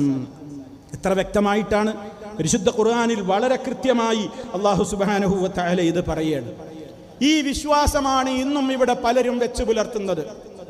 അള്ളാഹു അല്ലാത്തവരെ നിർബാധം വിളിച്ചു പ്രാർത്ഥിച്ചു കൊണ്ടിരിക്കുകയാണ്. ഞാനിവിടെ മാപ്പിളമാരെന്ന് പറയുന്ന മുസ്ലിം പേരുള്ള ആളുകൾ നടത്തിക്കൊണ്ടിരിക്കുന്ന അള്ളാഹു അല്ലാത്തവരോടുള്ള തേട്ടത്തെക്കുറിച്ചാണ് ഞാൻ സൂചിപ്പിക്കുന്നത്. അതിനെക്കുറിച്ചാണ് ഞാൻ നിങ്ങളോട് ഇപ്പോൾ ഗൗരവത്തോടുകൂടി സംസാരിക്കുന്നത്. അവരെന്ത് വിശ്വാസമാ? അല്ലാഹു സുബ്ഹാനഹു വ തആല എല്ലാ ഔലിയാക്കൾക്കാണ് കൊടുത്തിരിക്കുകയാണ്. അള്ളാഹു കൊടുക്കുന്ന കഴിവിനൊരു പരിധിയില്ല. അതിന് പരിധി നിശ്ചയിക്കാൻ മൗലവിമാരെ നിങ്ങൾ തയ്യാറാവേണ്ടതില്ല. കാരണം അല്ലാഹു പരിധിയില്ലാതെ കൊടുക്കുമെന്ന് പറഞ്ഞാൽ പിന്നെ അതിന് പരിധി നിശ്ചയിക്കാനും ഇന്നതൊക്കെ കൊടുക്കൂ ഇന്നതൊക്കെ കൊടുക്കൂല എന്ന് വേർതിരിച്ചു പറയാനും നിങ്ങൾക്കാരാ അധികാരം തന്നതെന്ന് നമ്മളോട് ആരോപണം ചോദിക്കുന്ന ആളുകളെ, നിങ്ങൾ മനസ്സിലാക്കിയിട്ടുണ്ടോ വിഷയത്തിന്റെ ഗൗരവം? അല്ലാഹു സുബ്ഹാനഹു വ തആല അവർക്ക് ഈ ലോകം മുഴുവൻ അങ്ങ് നിയന്ത്രിക്കുവാനുള്ള കഴിവ് കൊടുത്തിരിക്കുകയാണ് പോലും.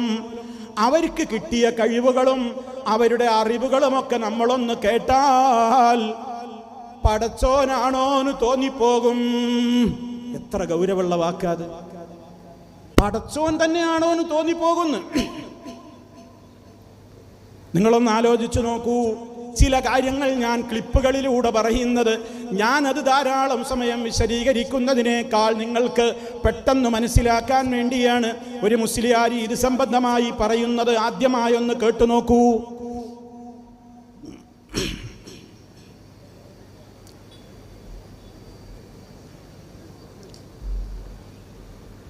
സൗണ്ട് കൊടുക്കുക.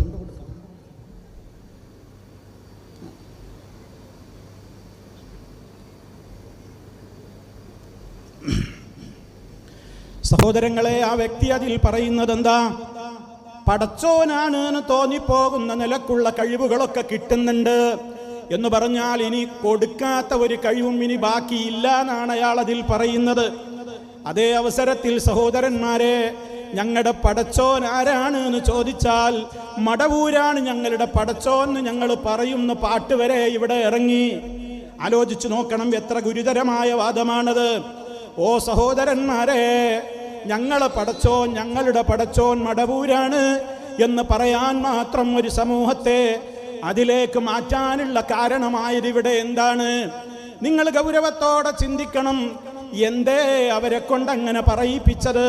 ചിലരൊക്കെ അത് കേട്ടിട്ട് ഞെട്ടിയിട്ടുണ്ട്. ഇവിടെ ശിർക്കിന് വേണ്ടി ആയത്തോതിയവർ, ശിർക്ക് പ്രചരിപ്പിക്കാൻ വേണ്ടി ഖണ്ഡനം നടത്തിയവർ, ശിർക്ക് പ്രചരിപ്പിക്കാൻ വേണ്ടി വാദപ്രതിവാദം നടത്തിയവർ ഇത് കേട്ടപ്പോൾ ഞെട്ടിയത്രേ. ഇത് കേട്ടപ്പോൾ മടവൂരാരാ പടച്ചോനാണോ എന്ന് ചോദിച്ചാൽ ഞങ്ങൾ പറയും അതെ അതെ അതെ മടവൂരാണ് ഞങ്ങളുടെ പടച്ചോനെന്ന് ഞങ്ങൾ പറയും എന്ന് ഒരു കൂട്ടര് പാടിയപ്പോൾ ഇവിടെയുള്ള മുസ്ലിയാക്കന്മാരിൽ പലരും ഞെട്ടിയത്രേ. അങ്ങനെയാണ് പറയാൻ പാടുണ്ടോ? പാടുണ്ടോ എന്ന് മാത്രമല്ല, അങ്ങനെ പറഞ്ഞോനെ മുസ്ലിമീങ്ങളുടെ ഖബർസ്ഥാനിൽ കൊണ്ടുവന്ന് മറമാടാൻ പാടില്ലെന്നവർ തന്നെ പ്രസംഗിച്ചു. അതുപോലെ തന്നെ അവരെ മയ്യത്ത് കുളിപ്പിച്ച് മുസ്ലിമീങ്ങളുടേതായ ഒരു അവകാശങ്ങളും അവർക്ക് നൽകാൻ പാടില്ലെന്നവരെ ഗൗരവത്തോടുകൂടെ അവർ പ്രസംഗിച്ചു. എന്തേ അവർക്കിങ്ങനെ പറയാൻ വാസ്തവത്തിൽ അവകാശമുണ്ടോ? എൻ്റെ പ്രിയമുള്ളവരെ, നിങ്ങൾ ചിന്തിക്ക്. ഇവിടെ മുജാഹിദുകൾക്കല്ലാതെ ആ വാദത്തെ എതിർക്കാൻ ആർക്കാ പ്രിയമുള്ളവരെ സാധിക്കുക? നിങ്ങളൊന്ന് ചിന്തിക്ക്. ഞാനത് വെറുതെ പറയുന്നതല്ല. എന്തുകൊണ്ട് ഇവിടെ ഈ സമൂഹത്തോട് ഇവർ എന്താണ് പഠിപ്പിച്ചത്? അല്ലാഹു സുബ്ഹാനഹു വ തആലയുടെ ഏത് കഴിവുകളും അവൻ ആർക്ക് വിട്ടുകൊടുക്കാവുന്നതിനും നമുക്ക് ചോദ്യം ചെയ്യാൻ പാടില്ല. കാരണം അല്ലാഹു യർസുഖു മൻ യശാഉ ബിഗൈരി ഹിസാബ്. അല്ലാഹ് കണക്കില്ലാതെ കൊടുക്കുന്നവനാണ്. കണക്കില്ലാതെ അള്ള കൊടുക്കുന്നു പറഞ്ഞാൽ പിന്നെ അതിന് കണക്ക് നിശ്ചയിക്കാൻ മുജാഹിദേ നിനക്കെന്താ അധികാരം എന്ന് ചോദിച്ചിട്ടാണ് നമ്മളോടവർ എതിര് പ്രസംഗം നടത്തിയത്. ആലോചിച്ചു നോക്കണം നിങ്ങൾ. അപ്പോൾ അള്ളാഹു അവൻ ഉദ്ദേശിക്കുന്നവർക്ക് എന്തും കൊടുക്കുമെന്ന് വിശ്വസിക്കുന്ന ആളുകൾക്ക് മടവൂര് പടച്ചവനാണെന്ന് വിശ്വസിക്കുന്നവരോട് എങ്ങനെ മറുപടി പറയാൻ സാധിക്കും? കാരണം പടക്കുക എന്നുള്ള കഴിവ് അല്ലാഹു സുബ്ഹാനഹു വ തആലാക്ക് എന്തുകൊണ്ട് മടവൂരിന് വിട്ടുകൊടുത്തുകൂടാ? പടക്കുക എന്ന കഴിവ് കുറച്ചു നേരത്തേക്കാണ് വിട്ടുകൊടുത്താ അപ്പം എന്താ തകരാറ്? പടക്കുക എന്നുള്ള കഴിവ് കൊടുക്കൂല എന്ന് പറയാൻ നിങ്ങൾക്ക് എന്താ തെളിവ്? നിങ്ങളല്ലേ പണ്ട് ഞങ്ങളോട് പറഞ്ഞത് അള്ള കൊടുക്കുന്ന കഴിവിന് പരിധിയില്ല, അതിന് പരിധി നിശ്ചയിക്കാൻ മൗലവിമാര് തയ്യാറാകണ്ട എന്ന് ഞങ്ങളോട് പറഞ്ഞിരുന്നില്ലേ? ഇപ്പം ഞങ്ങൾ നിങ്ങളോടാ ചോദിക്കുന്നത്. അവർ പടച്ചോനാണ് എന്ന് പറയുന്നവരെ നിങ്ങൾ എന്തിനാ കുറ്റം പറയുന്നത്? നിങ്ങളല്ലേ പണ്ട് ഞങ്ങളോട് പറഞ്ഞത് അള്ളാഹ്ക്ക് ഏത് കഴിവും വിട്ടുകൊടുക്കാം എങ്കിൽ പടച്ചവൻ എന്ന കഴിവും വിട്ടുകൊടുത്തുകൂടെ? നിങ്ങൾക്ക് മറുപടി അറിയാൻ കഴിയില്ല. ആ ചോദ്യത്തിന് നിങ്ങൾക്ക് മറുപടി അറിയാൻ കഴിയില്ല. അതേ അവസരത്തിൽ ഞങ്ങൾക്ക് കഴിയും. ഞങ്ങൾ അന്നും ഇന്നും ഒരേ വാദത്തിലാണ്. അതെന്താ? അല്ലാഹുവിൻ്റെ മാത്രം പ്രത്യേകമായ കഴിവുകൾ, അവൻ്റെ മാത്രം പ്രത്യേകമായ വിശേഷണങ്ങൾ അല്ലാഹു അവൻ്റെ നബിമാർക്ക് പോലും വിട്ടുകൊടുത്തിട്ടില്ല, കൊടുക്കുകയുമില്ല. ഇതാ പണ്ടേ ഞങ്ങൾ ആയത്തു ഹദീസും ഒരു ജനങ്ങളോട് പഠിപ്പിച്ചത്. അതുകൊണ്ട് ഞങ്ങൾക്ക് ഇതിനെ എതിർക്കാം, നിങ്ങൾക്ക് എതിർക്കാൻ പറ്റൂല. നിങ്ങൾക്ക് ജനങ്ങളാകെ ബേജാറായി ഇപ്പുറത്തേക്ക് ഒഴുകണത് കണ്ടപ്പോഴുള്ള ബേജാറും എതിർപ്പും കാണിക്കുന്നു എന്ന് മാത്രമേ ഉള്ളൂ. കാരണം എന്താണെന്നറിയോ? നമ്മൾ പണ്ടേ ജനങ്ങളെ പഠിപ്പിച്ചിട്ടുണ്ട്, വലം യകുല്ലഹു കുഫുവൻ അഹദ്. അള്ളാഹുവിന് ഈക്വലായി തുല്യനായി ഒരാളും തന്നെ ഇല്ല. അള്ള ചെയ്യുന്ന പ്രവൃത്തി ചെയ്യുന്ന ഒരാളുമില്ല. അത് റബ്ബ് അങ്ങനെ ഒരാൾക്കും അതിൻ്റെ കഴിവട്ട് വിട്ടു കൊടുത്തിട്ടുമില്ല. ലൈസ കമിസ്ലിഹി ശൈഉൻ, അവനെപ്പോലെ യാതൊന്നുമില്ല. വളരെ കൃത്യമായി തന്നെ നമ്മൾ പഠിപ്പിച്ചതാണ്. അതേ അവസരത്തിൽ ഇവർ സമൂഹത്തോട് പറയുന്നത് എന്താ? നമ്മൾ വിശ്വസിക്കുന്നു നമുക്ക് കിട്ടുന്ന സർവ്വ നിഅമത്തും അള്ളാഹു തരുന്നതാണ്, സർവ്വ അനുഗ്രഹങ്ങളും നമുക്ക് കിട്ടുന്നത് റഹ്മാനായ റബ്ബാണ് നമുക്ക് തരുന്നത് എന്നാണ് നമ്മൾ വിശ്വസിക്കുന്നത്. അതേ അവസരത്തിൽ ഇവർ വിശ്വസിക്കുന്നത് എന്താണ്? കേട്ടുനോക്കൂ നിങ്ങൾ. ഒരു മുസ്ലിയാർ പറയുന്നത്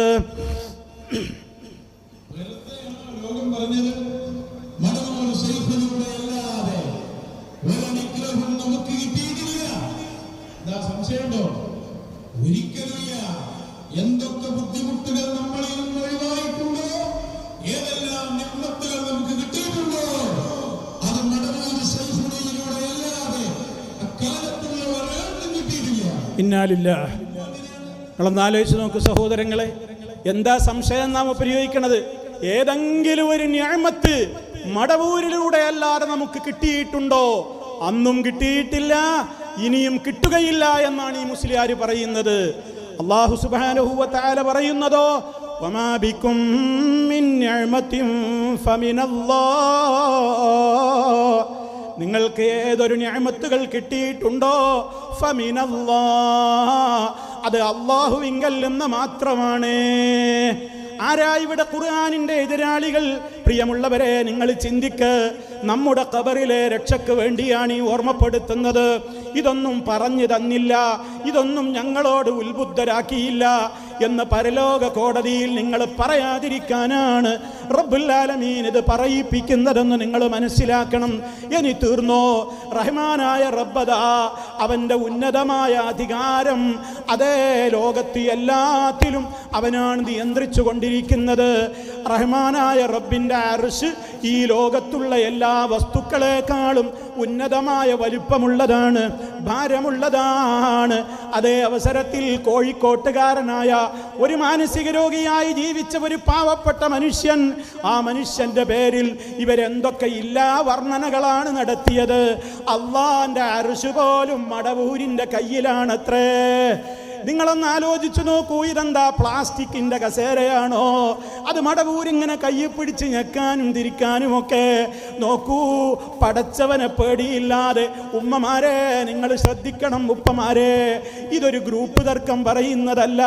ഈ പറയുന്നതൊക്കെ ചില ക്ലിപ്പുകൾ കാണിക്കുന്നത് എന്തിനാണെന്നോ, അത്രയൊക്കെ അങ്ങ് പറയുമോ എന്ന് ഒരാളും ഇനി സംശയിക്കാൻ പാടില്ലാത്തത്ര ഇക്കാലഘട്ടത്തിൽ ടെക്നിക്കായിക്കൊണ്ട് അതേ എല്ലാവിധത്തിലും ഇവിടെ ടെക്നോളജി വളർന്നു വന്നൊരു കാലഘട്ടമാണ്. നോക്കൂ നിങ്ങൾ, റബ്ബിന്റെ അർശിനെ കുറിച്ച് നിസാരമായി സംസാരിക്കുന്നത് നോക്കൂ.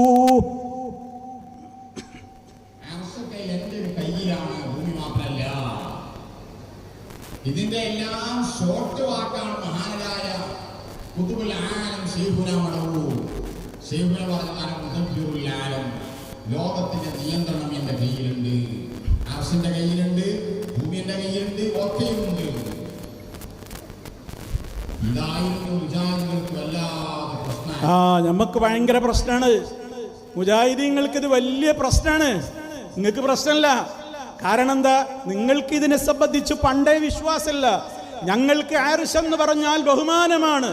ഞങ്ങൾ രാവിലെയും വൈകുന്നേരവുമൊക്കെ അതേ സുബഹിക്ക് നിസ്കാരം കഴിഞ്ഞിട്ട് സുബ്ഹാനല്ലാഹി വബിഹംദിഹി അദദ അർശ് സുബ്ഹാനല്ലാഹി വബിഹംദിഹി എന്നിങ്ങനെ പറഞ്ഞിട്ട് ആ സുബ്ഹാനല്ലാഹ്ക്ക് നമ്മളിങ്ങനെ കണക്കല്ലാത്ത കാര്യങ്ങളാണ് നമ്മൾ പറഞ്ഞുകൊണ്ടിരിക്കുന്നത്. റഹ്മാനായ റബ്ബിൻ്റെ അർശിൻ്റെ ഭാരത്തോളം എന്ന് നമ്മൾ പറയുന്നുണ്ട്. അതുപോലെ തന്നെ ഹസ്ബി അല്ലാഹ് ലാ ഇലാഹ ഇല്ലാ ഹുവ അലൈഹി തവക്കൽതു വഹുവ റബ്ബുൽ അർശിൽ അദീം എന്ന് നമ്മൾ പറയുന്നുണ്ട്. അർശിനെ ബഹുമാനത്തോടെയാണ് നമ്മൾ കാണുന്നത്. ആ അർശിൻ്റെ അത്ര വലിപ്പമുള്ള ഒരു സൃഷ്ടി ലോകത്ത് വേറെയില്ല എന്ന മുസ്തഫ പഠിപ്പിച്ച ആ അർശിനെ കുറിച്ചാണ് കോഴിക്കോട്ടെ നിസ്കാരമില്ലാതിരുന്ന, സ്വർണത്തിൻ്റെ മോതിരം ധരിച്ചിരുന്ന, ഹോട്ടലിൽ കയറിയിട്ട് ചായ കുടിച്ചിട്ട് ബില്ല് കൊടുക്കാതെ ഇറങ്ങിപ്പോയിരുന്ന ഉമ്മ സലാം പറഞ്ഞു വിളിച്ചപ്പോൾ ഉമ്മാക്ക് സലാം പോലും മടക്കാൻ തയ്യാറില്ല ഈ മടവൂര് ശൈഖിന്റെ കയ്യിലാണത്രേ ഏഴാകാശങ്ങളുടെയും മുകളിലുള്ള അർശ് പിടിച്ചു നിൽക്കുന്നത്. നിങ്ങൾക്ക് പ്രശ്നമില്ല, നിങ്ങളെന്തും പറഞ്ഞോ. പക്ഷെ ഞങ്ങൾ പറയും ഞങ്ങളുടെ ജനങ്ങളോട്, ജനങ്ങളെ ഇത് പ്രശ്നമാണ്, ഇത് ആഖിറം നഷ്ടപ്പെടുത്തും. വേണ്ടവർക്ക് കേൾക്കാം, വേണ്ടാത്തവർക്ക് തള്ളിക്കളയാം. ഇവിടെ നിർബന്ധം ചെലുത്തുന്ന പ്രശ്നമില്ല. പക്ഷേ ഇങ്ങനത്തെ വിശ്വാസക്കാരെയാണ് നമുക്ക് നന്നാക്കാനുള്ളത് എന്ന സത്യമെങ്കിലും നിങ്ങൾ മനസ്സിലാക്കിയിരിക്കണം. ഇത് വെറുതെ ഒരു കൂട്ടരുടെ മേലിൽ ഇല്ലായ്മകൾ പറയുന്നതല്ല, തീർന്നിട്ടില്ല. റഹ്മാനായ റബ്ബിനെ കുറിച്ച് ഇവരുടെ ധാരണകൾ എത്രത്തോളമാണ്. ഇവർ ഔലിയാക്കളെന്ന് പറയുന്ന ആളുകളെ ഈ മടവൂരിനെ തന്നെ അവർ വർണ്ണിക്കുന്ന വർണ്ണനകൾ ഇസ്ലാമികമായ വർണ്ണനകൾക്ക് പൊരുത്തപ്പെടുന്നതാണോ ഇല്ലേ എന്ന് നിങ്ങളൊന്ന് ശരിക്കും അതിലെ വാചകങ്ങളൊന്ന് ശ്രദ്ധിക്കൂ. ഉന്നതമായ സ്ഥാനത്തുള്ള അള്ളയുമായി എപ്പോഴും സംഭാഷണം നടത്തുന്ന, എപ്പോഴും റസൂലുള്ളാഹിന്റെ ബേക്കിൽ നിസ്കരിക്കുന്ന, ഇമാമായി തന്നെ നിസ്കരിക്കുന്ന മുദബ്ബിറുൽ ആലമായ ശൈഖുനാന്റെ നിസ്കാരം നോക്കാൻ നമ്മൾ പോകണ്ട. അത് ഏറ്റവും ഉന്നതമാണ്, ഏറ്റവും പവിത്രമാണ്. അത് അവരോട് നിർദ്ദേശിക്കപ്പെട്ട സ്ഥലങ്ങളിൽ ചെയ്യുമ്പോൾ അതിനെ വെറുതെ പോയി മസ്താനാക്കാനും ഇതൊന്നും പോണ്ട. സഹോദരങ്ങളെ, എത്ര ഗൗരവമുള്ള വാക്കുകളാണ് പറഞ്ഞു തരുന്നത്. വെറുതെ കേട്ടു പോകരുത്. നിങ്ങൾ ആലോചിച്ചു നോക്ക്, ഓരോന്ന് നോട്ട് ചെയ്തോ. ഉന്നതമായ സ്ഥാനത്തുള്ളയാളാണ് മടവൂര്. ആ ഉന്നതമായ സ്ഥാനം കൊണ്ട് എന്തൊക്കെ ആൾക്കുണ്ടത്രേ. അള്ളാഹുവുമായിട്ട് എപ്പോഴും സംഭാഷണം നടത്തും. ഉപരി കഥാപണി എപ്പോഴും അള്ളാഹിനോട് എപ്പോഴും സംഭാഷണം നടത്തുക. മഹാന്മാരായ നബിമാർക്ക് പോലും കിട്ടിയിട്ടില്ല. മഹാന്മാരായ നബിമാരിലൂടെ പോലും അത് എപ്പോഴും നടന്നിട്ടില്ല. മൂപ്പരിക്ക് എപ്പോഴും അള്ളാഹിനോട് ഇങ്ങനെ വർത്താനം പറയലാണ് പണി. തീർന്നില്ല. മൂപ്പര് നാട്ടിൽ നിസ്കരിക്കുന്നത് കാണൂല, മടവൂര് നിസ്കാരത്തിന് വരൂല. അപ്പൊ പിന്നെ അതിനെന്താ കാരണം കണ്ടെത്തണമല്ലോ. മൂപ്പര് നിസ്കരിക്കുന്നത് എവിടെയാണ്? റസൂൽ സല്ലല്ലാഹു അലൈഹി വസല്ലമിന്റെ പിന്നിലാണ് നിസ്കരിക്കുന്നത്. മൂപ്പർ റസൂലിന്റെ പിന്നിലാണ് നിസ്കരിക്കുക. റസൂലിന്റെ പിന്നിൽ പോയി നിസ്കരിക്കുക മാത്രല്ല, ഇമാമായി തന്നെ നിസ്കരിക്കുന്ന, അഥവാ റസൂലുള്ളാഹിക്കും ഇമാമായിട്ട് നിൽക്കുന്നയാളാണ് മടവൂര്. മുദബ്ബിറുൽ ആലമാണ്, ലോകം മുഴുവൻ കൺട്രോൾ ചെയ്യുന്നയാളാണ്. അങ്ങനത്തെ ആളുടെ നിസ്കാരവും നോമ്പൊന്നും നിങ്ങൾ അളക്കണ്ട. അവർക്ക് നിർദ്ദേശിക്കപ്പെട്ട സ്ഥലത്തേക്ക് അവർ നിത്യവും പോകും. അപ്പോൾ അവർ മക്കത്തും മദീനത്തുക്കൊക്കെ പോവുകയാണ്. അങ്ങനെ അവരിങ്ങനെ ഓരോ സ്ഥലത്തേക്ക് അത് അങ്ങൾ കാണൂല അവരുടെ നിസ്കാരം. മാത്രമല്ല അവരിങ്ങളോടഞ്ഞ് നോമ്പ് നിസ്കരിക്കണ്ടെന്ന് പറഞ്ഞാൽ ഞങ്ങൾ നിസ്കരിക്കാൻ പാടില്ല. നോമ്പ് മുറിക്ക് കുടിയടാ ചായ എന്ന് പറഞ്ഞാൽ അപ്പം ചായ കുടിച്ചോളണം. ഇതൊന്നും വെറുതെ പറയുന്നതല്ല കേട്ടോ, അതേ മുസ്ലിയാർ പറയുന്നത് കേട്ടോ. ഇപ്രകാരം തന്നെ ഇദാ ഖാല ലഹു, അവനോട് പറഞ്ഞു, വഹുവ സ്വായിമുൻ, ഏത് അവസ്ഥയിൽ പറഞ്ഞു? അവൻ നോമ്പുകാരനാണ്. ആ അവസ്ഥയിൽ ശൈഖബറുകൾ പറഞ്ഞു, അഫ്തിർ, നോമ്പ് മുറിക്കടാ, കുടിക്കൂ വെള്ളം എന്ന് ശൈഖബറുകൾ പറഞ്ഞാൽ വജബ അലൈഹിൽ ഫിത്ർ, നിർബന്ധം മുറിക്കൽ അവന് നിർബന്ധമാണ്, സുന്നത്ത് പോലും. ഇമാം അഹ്മദ് ബിൻ മുഹമ്മദ് കേട്ടോ, ഇങ്ങനെ ബാക്കി പറയണം, വിശദീകരിക്കുക സമയമല്ല. ഇപ്പൊ എന്താ പറഞ്ഞിരുന്നറിയോ? നോമ്പ് മുറിക്കടാന്നും പറഞ്ഞിട്ട് വെള്ളം കൊടുത്താൽ കുടിച്ചോളണം, നിർബന്ധാണ്, സുന്നത്തും കൂടിയല്ല, വജബാൻ. മടവൂര് പറയണ്, ഒരാൾ റമദാനിൽ നോമ്പെടുത്തു വന്നവനോട് പറയണ് മുറിക്കടാ നോമ്പ്, ചായയാണ് കൊടുത്താൽ കുടിച്ചോളണം, നിർബന്ധമാണ്. ഇതിന്റെ അപ്പുറത്തെ ശേഷം പറയണം എന്താ അറിയോ? നിസ്കരിക്കണ്ട എന്ന് പറഞ്ഞാൽ നിസ്കരിക്കരുത്. നോക്കണം നിങ്ങൾ, ഇങ്ങനെ ഉണ്ടോ ഒരു ദീന്? പ്രിയമുള്ളവരെ, നിങ്ങൾ ചിന്തിക്ക്. ഇതിനായി കോൺഫറൻസ് സംഘടിപ്പിക്കുന്നത്. ഇതൊക്കെ വിശ്വസിക്കുന്നവർ ഖൗം ഇവിടെ ലോകത്തുണ്ട്. അതൊക്കെ വിശ്വസിക്കുന്നവരാണ് ഇവിടെയുള്ള മഹാഭൂരിപക്ഷം വരുന്ന ആളുകൾ. കാരണം അവർക്കൊക്കെ നിസ്കാരമുണ്ട്, നോമ്പുണ്ട്, അവരതൊക്കെ ചെയ്യും. അത് എന്ത് ചെയ്യുന്നത് കണ്ടാലും നമ്മൾ കുറ്റം പറയാൻ പാടില്ല. കാരണം നമ്മുടെ ഈ താഴ്ന്ന ബുദ്ധി കൊണ്ട് അവരെ അളക്കരുത് എന്നാണ്. നമ്മളെ ബുദ്ധി താണ ബുദ്ധിയാണ്, അവരുടേതോ വലിയ ബുദ്ധിയാണ്. അതുകൊണ്ട് നമ്മൾ കാണുന്നതല്ല വാസ്തവത്തിൽ അവർ ചെയ്യുന്നത്. എത്രത്തോളം അവർ കള്ളു കുടിക്കുമ്പോൾ അവർ കള്ളു കുടിക്കുകയാണെന്ന് പറയരുത്. ബോട്ടിലങ്ങ് വായിലേക്ക് വെക്കുമ്പോഴേക്ക് അത് ശുദ്ധമായ തേനാക്കി മാറ്റാൻ അല്ലാഹു അലാ കുല്ലി ശൈഇൻ ഖദീർ, അല്ലാഹ് കഴിവുള്ളവനാണ്. അവരെ സംബന്ധിച്ചിടത്തോളം കഞ്ചാവ് വലിച്ചുകൊണ്ടിരിക്കാം. ഇപ്പതാ ഒരു ക്ലിപ്പുകൾ ഓടിക്കൊണ്ടിരിക്കുകയാണ് വാട്സപ്പിലൂടെ. ഒരുത്തനിപ്പ ഇറങ്ങിയിട്ടുണ്ട്, അവൻ പറയുകയാണ് അള്ളാഹുവിനെ യഥാവിധി ആരാധിക്കണമെങ്കിൽ കഞ്ചാവ് വലിക്കണം. അതിനുമുണ്ട് കുറേ ആൾക്കാർ. അതൊക്കെ സൂഫികളുടെ കിതാബിൽ അതിനൊക്കെ തെളിവും അവർക്കുണ്ട്. ഹശീഷ് വലിക്കണം, കഞ്ചാവ് വലിക്കണം, അതിനൊന്നും തകരാറില്ല. കാരണം എന്താ? ഇവരെ സംബന്ധിച്ചിടത്തോളം ഇവർ പരിചയപ്പെടുത്തുന്ന ഔലിയാക്കന്മാർക്ക് ശരീഅത്തിലെ നിയമങ്ങൾ പോലും ബാധകമല്ലെന്നാണ് പലപ്പോഴും ഇവർ പറയുന്നത്. മശായിഖന്മാരുടെ അടുത്ത് ഒരു പെണ്ണിനെ നിങ്ങൾ കണ്ടാൽ തെറ്റിദ്ധരിക്കരുതെന്നാണ് അവർ പറയുന്നത്. അതുമാത്രമല്ല, കുറേ പറയുന്നുണ്ട്. അയാൾ പറയുന്ന വാചകങ്ങൾ നിങ്ങൾ ശരിക്ക് ശ്രദ്ധിക്കണേ. എന്താ അതിൽ പറയുന്നത്? ഗൗരവത്തോടെ നിങ്ങൾ കാതുകൂർപ്പിച്ച് കേൾക്കണം. ശൈഖുമാരുടെ പ്രത്യേകതകളാ പറയാൻ പോകുന്നത്. ഇന്നാലില്ലാഹ്. ഇതിനേക്കാൾ വലിയ കുഫ്രിയത്തിന്റെ വാക്കിന് എന്താ പറയാനുള്ളത്? ശ്രദ്ധിച്ചു കേട്ടോളൂ. മശായിഖന്മാർക്ക് എന്ത് ആണും പെണ്ണും? മശായിഖന്മാരെ സംബന്ധിച്ചിടത്തോളം ആണ്, പെണ്ണ്, മൃഗം, കല്ല് ഇതൊക്കെയും സമമല്ലേ? ഇതുകൂടി മനസ്സിലാക്കാതെ ഹദറത്തിലെത്തിയാൽ പിന്നെ എങ്ങനെയാവും?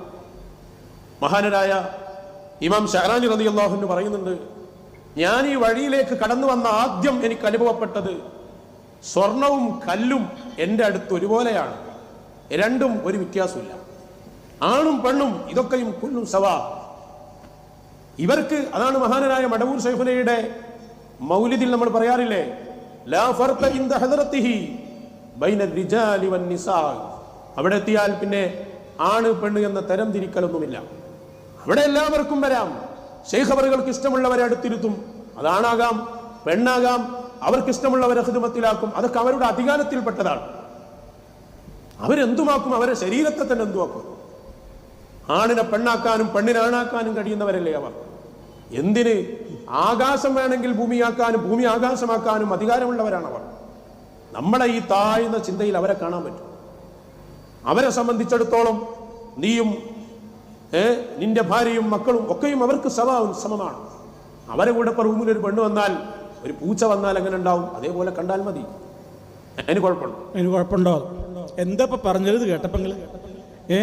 മശായിഖന്മാർക്ക് ആണും പെണ്ണും സമമാണ് എന്ന് പറഞ്ഞാൽ അവരെ സംബന്ധിച്ചിടത്തോളം ആണ് പെണ്ണ് മൃഗം കല്ല് ഇതൊക്കെ സമമാണ്. എനിക്ക് പറയാൻ വിഷമമുണ്ട്, ഞാനൊന്നും മയപ്പെടുത്തി പറയാം. ഔലിയ ഒരു പാറപ്പുറത്ത് കൈവെക്കുന്നത് പോലെയാണ് ഒരു അന്യപെണ്ണിന്റെ മാറത്ത് കൈവെക്കുന്നത്. വരെ കിതാബിലുള്ള വാചകത്തിന്റെ നേർക്കുനേരെ പരിഭാഷ ഞാൻ പറഞ്ഞിട്ടില്ല, ഇപ്പോഴും മാറത്ത് എന്നേ ഞാൻ പറഞ്ഞിട്ടുള്ളൂ. നോക്കണം നിങ്ങൾ, ഇവരുടെ സൂഫികളുടെ ഒരു ലോകമാണ് ഈ പറയുന്നത്. അതേപോലെ തന്നെ അവരുടെ ഹദറത്തിൽ അവർക്ക് ആരെയും ഇഷ്ടമുള്ളവരെ പിടിച്ച് മടിയിലിരുത്താ കൂടെ ഇരുത്താ.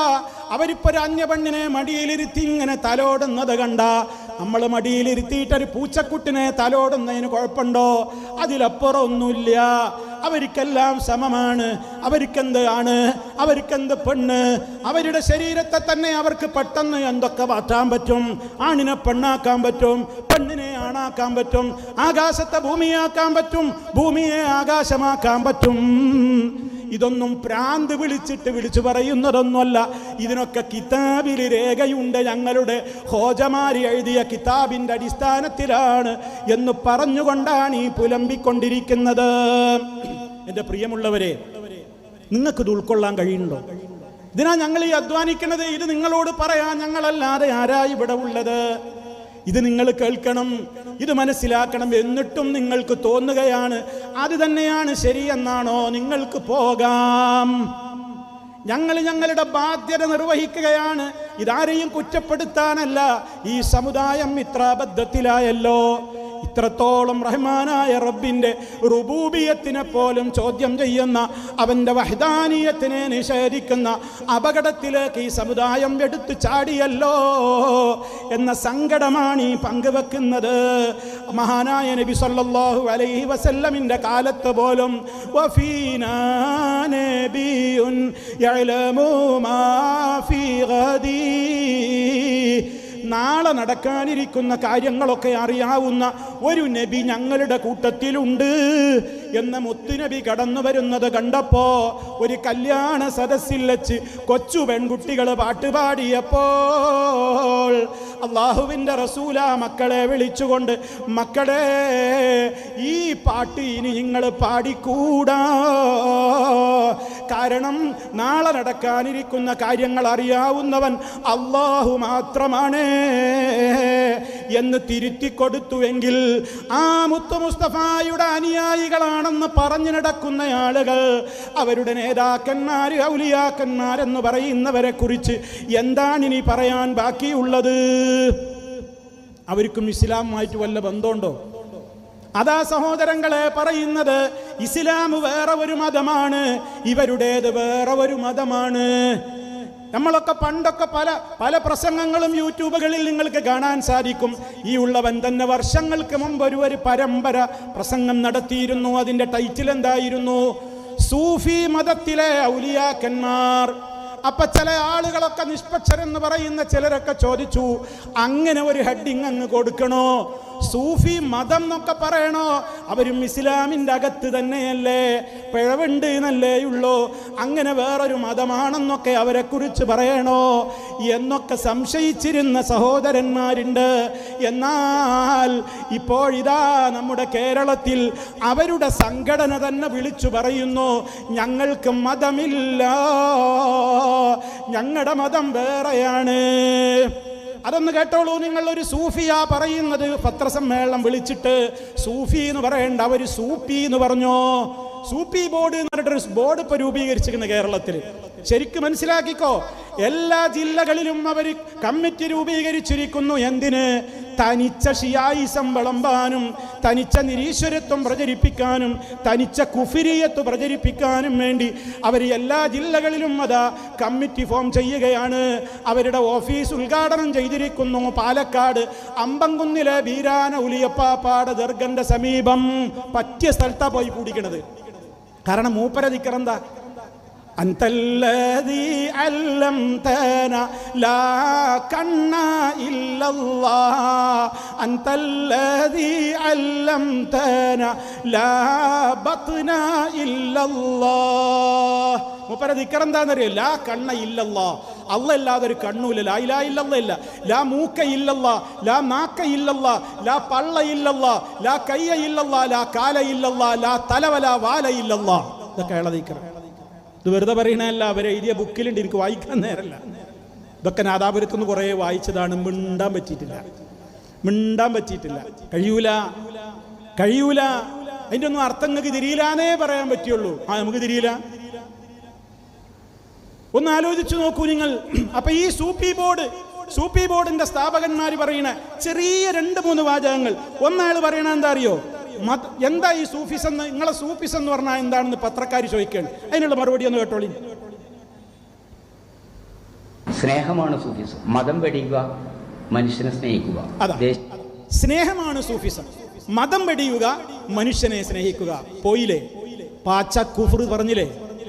എന്താ പറയും ബാക്കി? മതം വെടിയുക, സ്നേഹമാണ് സൂഫിസം. എല്ലാവരും സ്നേഹിക്കും. ഞങ്ങൾ മതമൊന്നും പ്രശ്നമില്ല. മതം വെടിയുക, മതം ഒഴിവാക്കുക. ഇന്നാലില്ല. ആലോചിച്ചു നോക്കൂ നിങ്ങൾ. അല്ലാഹുവിന്റെ അടുക്കൽ സ്വീകാര്യോഗ്യമായ ദീനുൽ ഇസ്ലാമിന്റെ പേരിലായി പറയുന്നത് മതം വെടിയുക, സ്നേഹിക്കുക. തീർന്നില്ല.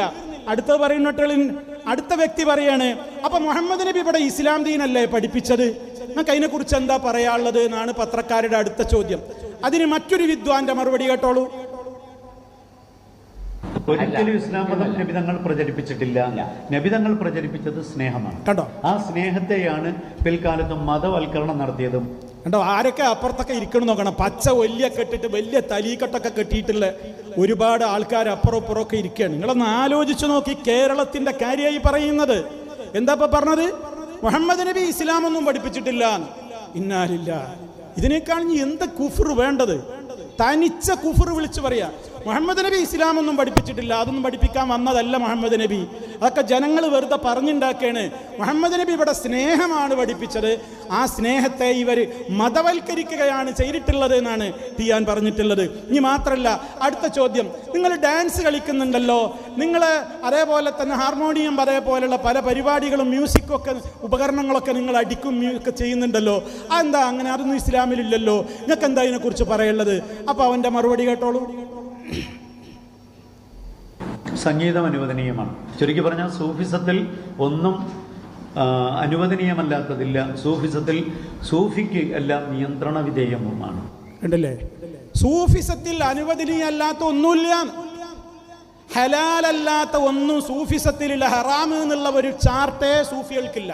അതുകൊണ്ടായി പറഞ്ഞത് കഞ്ചാവും വലിക്ക, കള്ളും കുടിക്കുക, നിസ്കാരവും വേണ്ട, നോമ്പും വേണ്ട, നിസ്കരിക്കുന്നവനോട് നിസ്കരിക്കണ്ടാ എന്ന് പറയാ, കുടിക്കടാ വെള്ളം എന്ന് നോമ്പെടുക്കുന്നവനോട് പറയാ, ആണും പെണ്ണൊക്കെ ഒരുമിച്ച് കഴിയുക, അതിങ്ങനെ ഒരുമിച്ചാണെങ്കിൽ പൂച്ചക്കുട്ടിയും ഒപ്പം കിടക്കുന്നത് പോലെയുള്ളൂ.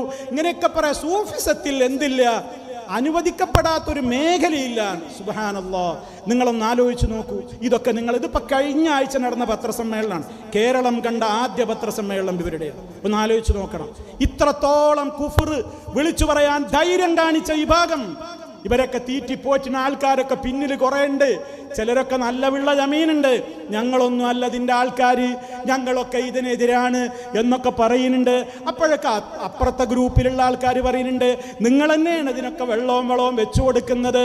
അതിൽ പങ്കെടുത്തവർ നിങ്ങളുടെ സ്റ്റേറ്റ് നേതാക്കളുണ്ട്, ജില്ലാ നേതാക്കളുണ്ട്, നിങ്ങളുടെ സ്ഥാപനത്തിൽ വെച്ചാണ് അവരാ പരിപാടി നടത്തിയിട്ടുള്ളത്, ഏപ്പിക്കാരേ എന്ന് അപ്പുറത്തുള്ള ഗ്രൂപ്പുകൾ ഇപ്പുറത്തുകാരോട് പറയുന്നുണ്ട്.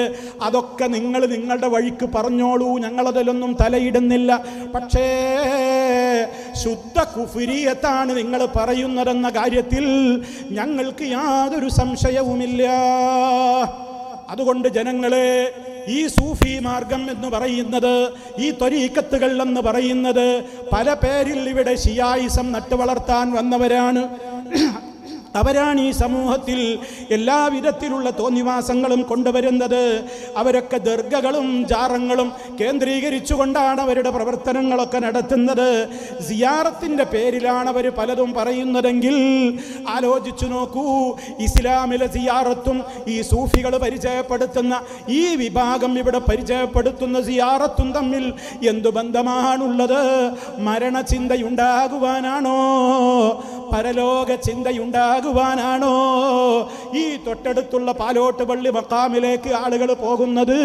അതേപോലെ തന്നെ പലയിടങ്ങളിലേക്കും ആളുകൾ പോകുന്നത് എന്തിനാ? ഞങ്ങൾക്ക് ആ ഖബറൊന്ന് കണ്ടിട്ട്, അങ്ങനെ കെട്ടി ഉയർത്തിയ വലിയ ഖബർ ഒന്ന് കണ്ടിട്ട്, ആ പട്ടുമൂടിയ ഖബറൊന്ന് കണ്ടിട്ട് ഞങ്ങൾക്കൊന്ന് മരണത്തെക്കുറിച്ചുള്ള ചിന്തയുണ്ടാകണം, പരലോകത്തെക്കുറിച്ചുള്ള ചിന്തയുണ്ടാകണം എന്ന് വിചാരിച്ചുകൊണ്ടാണോ അവിടെ പോകുന്നത്? അതല്ല, മറിച്ച് ആഗ്രഹങ്ങൾ പൂവണിയാനല്ലേ, സന്താനങ്ങളെ കിട്ടാനല്ലേ, രോഗശിഫക്ക് വേണ്ടിയിട്ടല്ലേ, കാര്യങ്ങൾ നേടിത്തരും എന്ന കാര്യത്തിന് വേണ്ടിയിട്ടല്ലേ? അങ്ങനെ 100 കൂട്ടം കാര്യങ്ങൾ കിട്ടാൻ വേണ്ടി അതേ ഖബറുകളുടെ സമീപത്ത് പോയിട്ട് ആ ഖബറുകളെ തൊട്ടുമുത്തുന്നു, അവിടെ വിളക്ക് കൊളുത്തുന്നു, അവിടെയുള്ള പെട്ടിയിൽ നേർച്ചപ്പണം ഇടുന്നു, അതിൻ്റെ മേലെ പട്ടുമൂടുന്നു, അങ്ങോട്ട് തേങ്ങയും അതേപോലെ തന്നെ പലഹാരങ്ങളും നാണയത്തുട്ടുകളും അതുപോലെ തന്നെ കോഴിയെയും മറ്റുമൊക്കെ പല ദർഗകളിലേക്കും നേർച്ചയാക്കി വിടുന്നു. എല്ലാം അവരോട് സങ്കടം പറയാനാണ്, അവരെ വിളിച്ച് തേടാനാണ്, അവരെ വിളിച്ചുകൊണ്ട് തൻ്റെ ആവശ്യങ്ങൾ തേടുവാനാണ്. ഇത് മുത്ത് മുസ്തഫ പഠിപ്പിച്ച സിയാറത്താണോ? മുഹമ്മദ് നബി സല്ലല്ലാഹു അലൈഹി വസല്ലമയുടെ കാലത്ത് എത്രയെത്ര ഖബറുകളാ സന്ദർശിച്ചത്. അവിടെയൊക്കെ ആഗ്രഹങ്ങൾ സഫലീകരിക്കാൻ വേണ്ടി അവിടെ ജാറം മൂടിയോ, അവിടെ നേർച്ചപ്പെട്ടി ഉണ്ടായിരുന്നോ, ആ ജാറങ്ങൾ കെട്ടിപ്പടുത്തിട്ടുണ്ടായിരുന്നുവോ, അതിന്മേൽ പട്ടുമൂടിയിരുന്നുവോ? ചിന്തിക്കൂ ഉപ്പമാരെ, നിങ്ങൾ ആലോചിക്കുന്നു. ഇതല്ലേ ഇന്ന് സമൂഹത്തിൽ നടക്കുന്നത്? അതല്ലാതെ ഖബർ സിയാറത്ത് ചെയ്തുകൂടാനും നമ്മൾ പറയുന്നുണ്ടോ? ഖബർ സിയാറത്ത് ചെയ്യണം, അവർക്ക് വേണ്ടി പ്രാർത്ഥിക്കണം, അവരുടെ പാപങ്ങൾ പുറത്തു കൊടുക്കണേ അല്ലാ എന്ന് പറയണം. നമ്മളത് എപ്പോഴും പറയുന്നുണ്ട്, പോകാറുണ്ട്. പോകാൻ സൗകര്യമുള്ളവരൊക്കെ ഖബറിൻ്റെ സമീപത്ത് പോയിട്ടും അല്ലാതെയും നമ്മളിൽ നിന്ന് മരണപ്പെട്ടു പോയ മാതാപിതാക്കൾക്ക് വേണ്ടി, ബന്ധുക്കൾക്ക് വേണ്ടി, അല്ലാത്തവർക്ക് വേണ്ടി മൊത്തത്തിൽ റബ്ബന ഗ്ഫിർ ലനാ ദുനൂബനാ വകഫിർ അന്നാ റബ്ബന ഗ്ഫിർ ലനാ വലി ഇഖ്വാനിന അല്ലദീന സബഖൂനാ ബിൽ ഈമാൻ. റഹ്മാനായ റബ്ബേ, നീ ഞങ്ങൾക്ക് പുറത്തു തരണേ. ഞങ്ങളുടെ മുമ്പ് ഇവിടെ ഈമാനിൽ സ്ഥിരപ്പെടുത്തിക്കൊണ്ട് ഈമാനോടുകൂടി ലോകത്തോട് വിട പറഞ്ഞു പോയിട്ടുള്ള ലക്ഷക്കണക്കിന് ആളുകളുണ്ട്. അല്ലാഹുവേ, നീ അവർക്കും പുറത്തു കൊടുക്കണേ എന്ന് നമ്മൾ ദുആ ചെയ്യാറില്ലേ? അല്ലാഹുമ്മ ഗ്ഫിർ ലിൽ മുഅ്മിനീന വൽ മുഅ്മിനാത്ത് വൽ മുസ്ലിമീന വൽ മുസ്ലിമാത്ത് അൽ അഹ്യാഇ മിൻഹും വൽ അംവാത്ത്. അല്ലാഹുവേ, ജീവിച്ചിരിക്കുന്നവർക്കും മരിച്ചു പോയവർക്കും എല്ലാവർക്കും നീ പുറത്തു കൊടുക്കണേ എന്ന് നമ്മൾ പ്രാർത്ഥിക്കാറില്ലേ? അപ്പൊ ഖബറിന്റെ സമീപത്ത് ചെന്നും അല്ലാതെയും മരണപ്പെട്ടവർക്ക് വേണ്ടി നമ്മൾ പ്രാർത്ഥിക്കുന്നവരല്ലേ? അതേ അവസരത്തിൽ ഖബറാളികളോട് പോയിട്ട് അവരെ പ്രീതിപ്പെടുത്തുന്ന വിധത്തിൽ നേർച്ചകളൊക്കെ കൊടുത്ത് അവിടെ വിളക്ക് കത്തിച്ചിട്ട് അവർക്ക് വേണ്ട സംഭാവനകളൊക്കെ അർപ്പിച്ചിട്ട് തൻ്റെതായ ആഗ്രഹങ്ങൾ ഉപ്പാപ്പാ ഉപ്പാപ്പോ എന്നൊക്കെ വിളിച്ചുകൊണ്ട് അവരെ വിളിച്ച് തേടി കരഞ്ഞു പ്രാർത്ഥിക്കുന്ന അവസ്ഥയല്ലേ സമൂഹത്തിലുള്ളത്?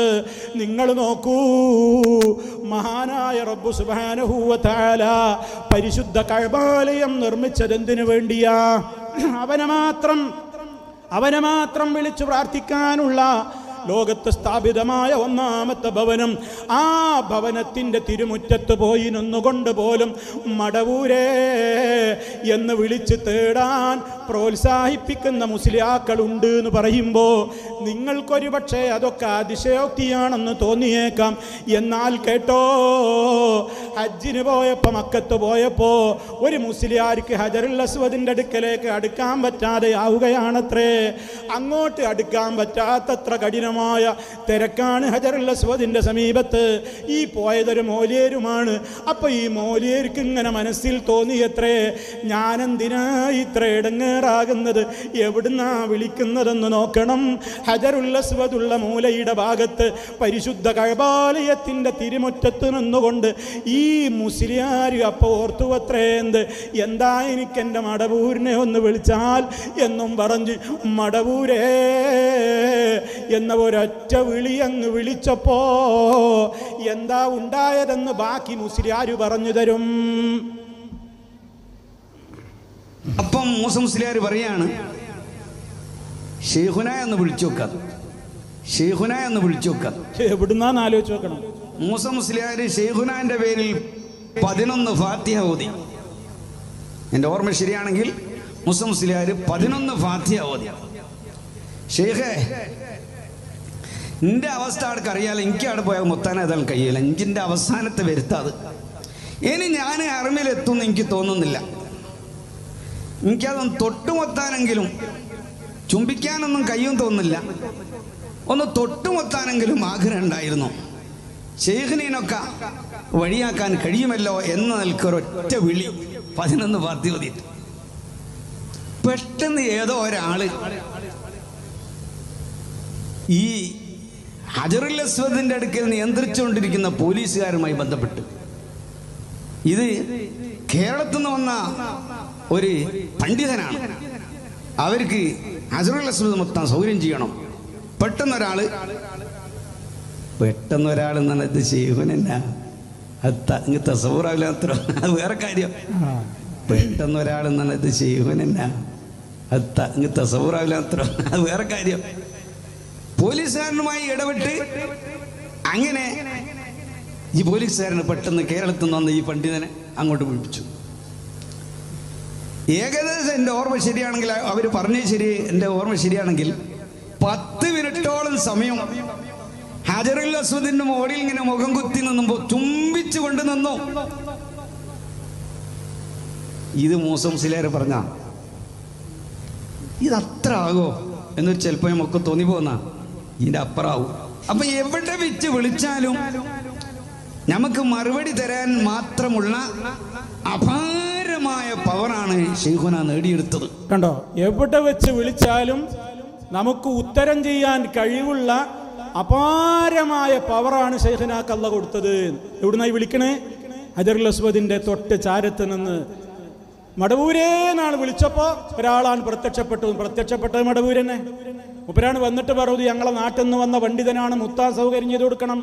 നോണ പറയുമ്പോ കുറച്ചൊക്കെ ഒന്ന് കേൾക്കാനുള്ള സേവ് പറയണ്ടേ.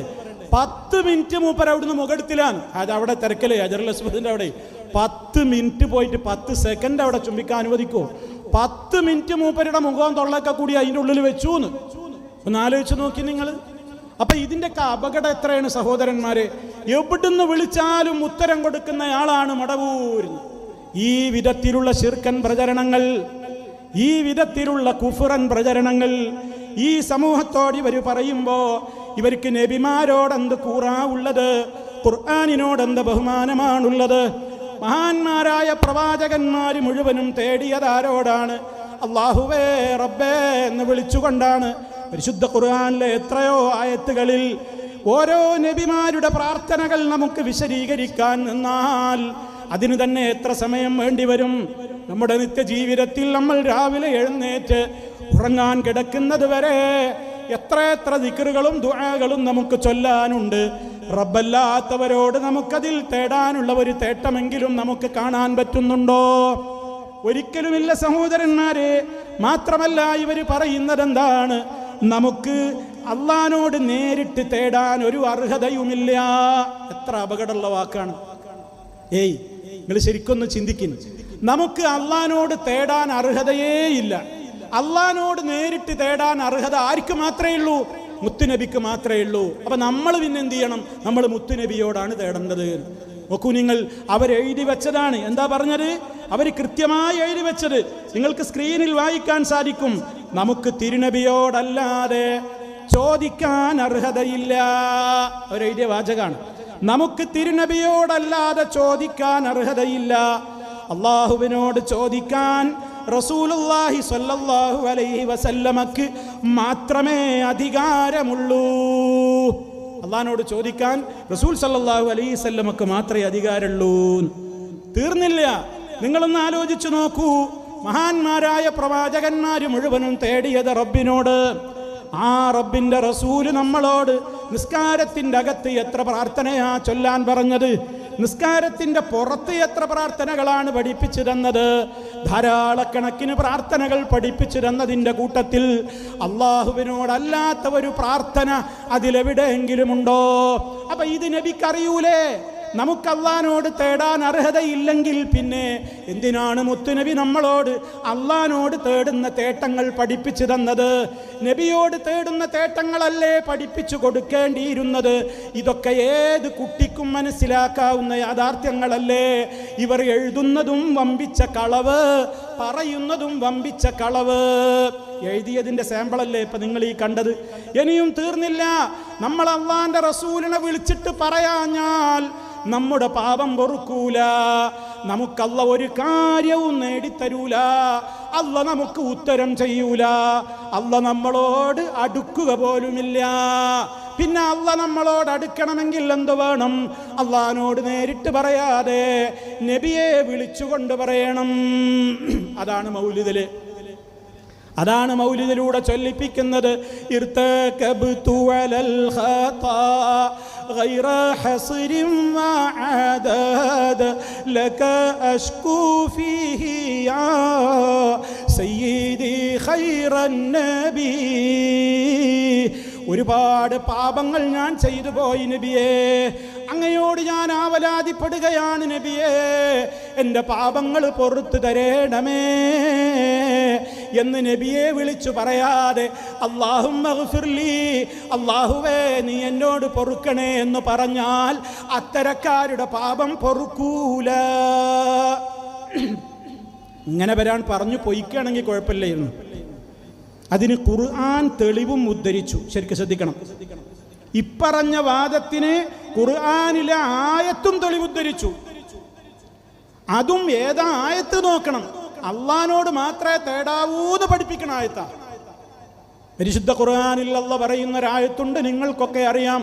വഇദാ സഅലക ഇബാദി അന്നി ഫഇന്നി ഖരീബ് ഉജീബു ദഅവതദ് ദാഇ ഇദാ ദഅൻ ഫല്യസ്തജീബൂ ലീ വൽയുഅ്മിനൂ ബിഹി ലഅല്ലഹും യർശുദൂൻ. എന്താ അതിൻ്റെ അർത്ഥം?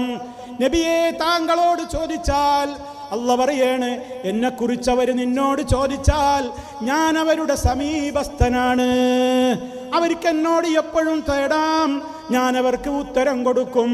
അതുകൊണ്ട് അവർ സദാ എന്നോട് തേടിക്കോട്ടെ, എൻ്റെ വിളിക്ക് കൽപ്പനക്ക് അവർ ഉത്തരം ചെയ്തോട്ടെ. ഇതാണ് ആയത്ത്. ഒരു മുസ്ലിയാർ ഖുർആനിനൊരു വ്യാഖ്യാനം എഴുതിയിട്ടുണ്ട്. അയാളത് എഴുതല്ലായിരുന്നു. അയാളത് എഴുതിയിട്ടില്ലെങ്കിൽ എത്ര നന്നായിരുന്നു. അയാൾ പറയണ, ഞാൻ ഖുർആനിന് വ്യാഖ്യാനം എഴുതാനൊരു കാരണമുണ്ട്. അതെന്താണെന്നറിയോ? ഞാൻ ആദ്യം വ്യാഖ്യാനം എഴുതിയത് മൊയ്തീൻ മാലക്കാണ്. മൊയ്തീൻ മാലക്ക് വ്യാഖ്യാനം എഴുതിയപ്പോൾ മൂപ്പർക്ക് ധൈര്യമായി, ഇനി ഖുർആനും വ്യാഖ്യാനിക്കാം. അങ്ങനെ മൂപ്പര് ഖുർആൻ വ്യാഖ്യാനത്തിലേക്ക് കടന്നിട്ട് വ്യാഖ്യാനിച്ച കോലാണ് ഇനി കേൾക്കാൻ പോകുന്നത്. അയാൾ പറയുന്നത് കേട്ടോളിൻ. ആയത്തിൽ എന്താ ഉള്ളത്? വഇദാ സഅലക, നബിയെ നിന്നോട് ചോദിച്ചാൽ. അപ്പൊ അതിന്റെ അർത്ഥം എന്താ? ഇനി കേട്ടോ അയാളുടെ വ്യാഖ്യാനം പോകുന്ന കോലം.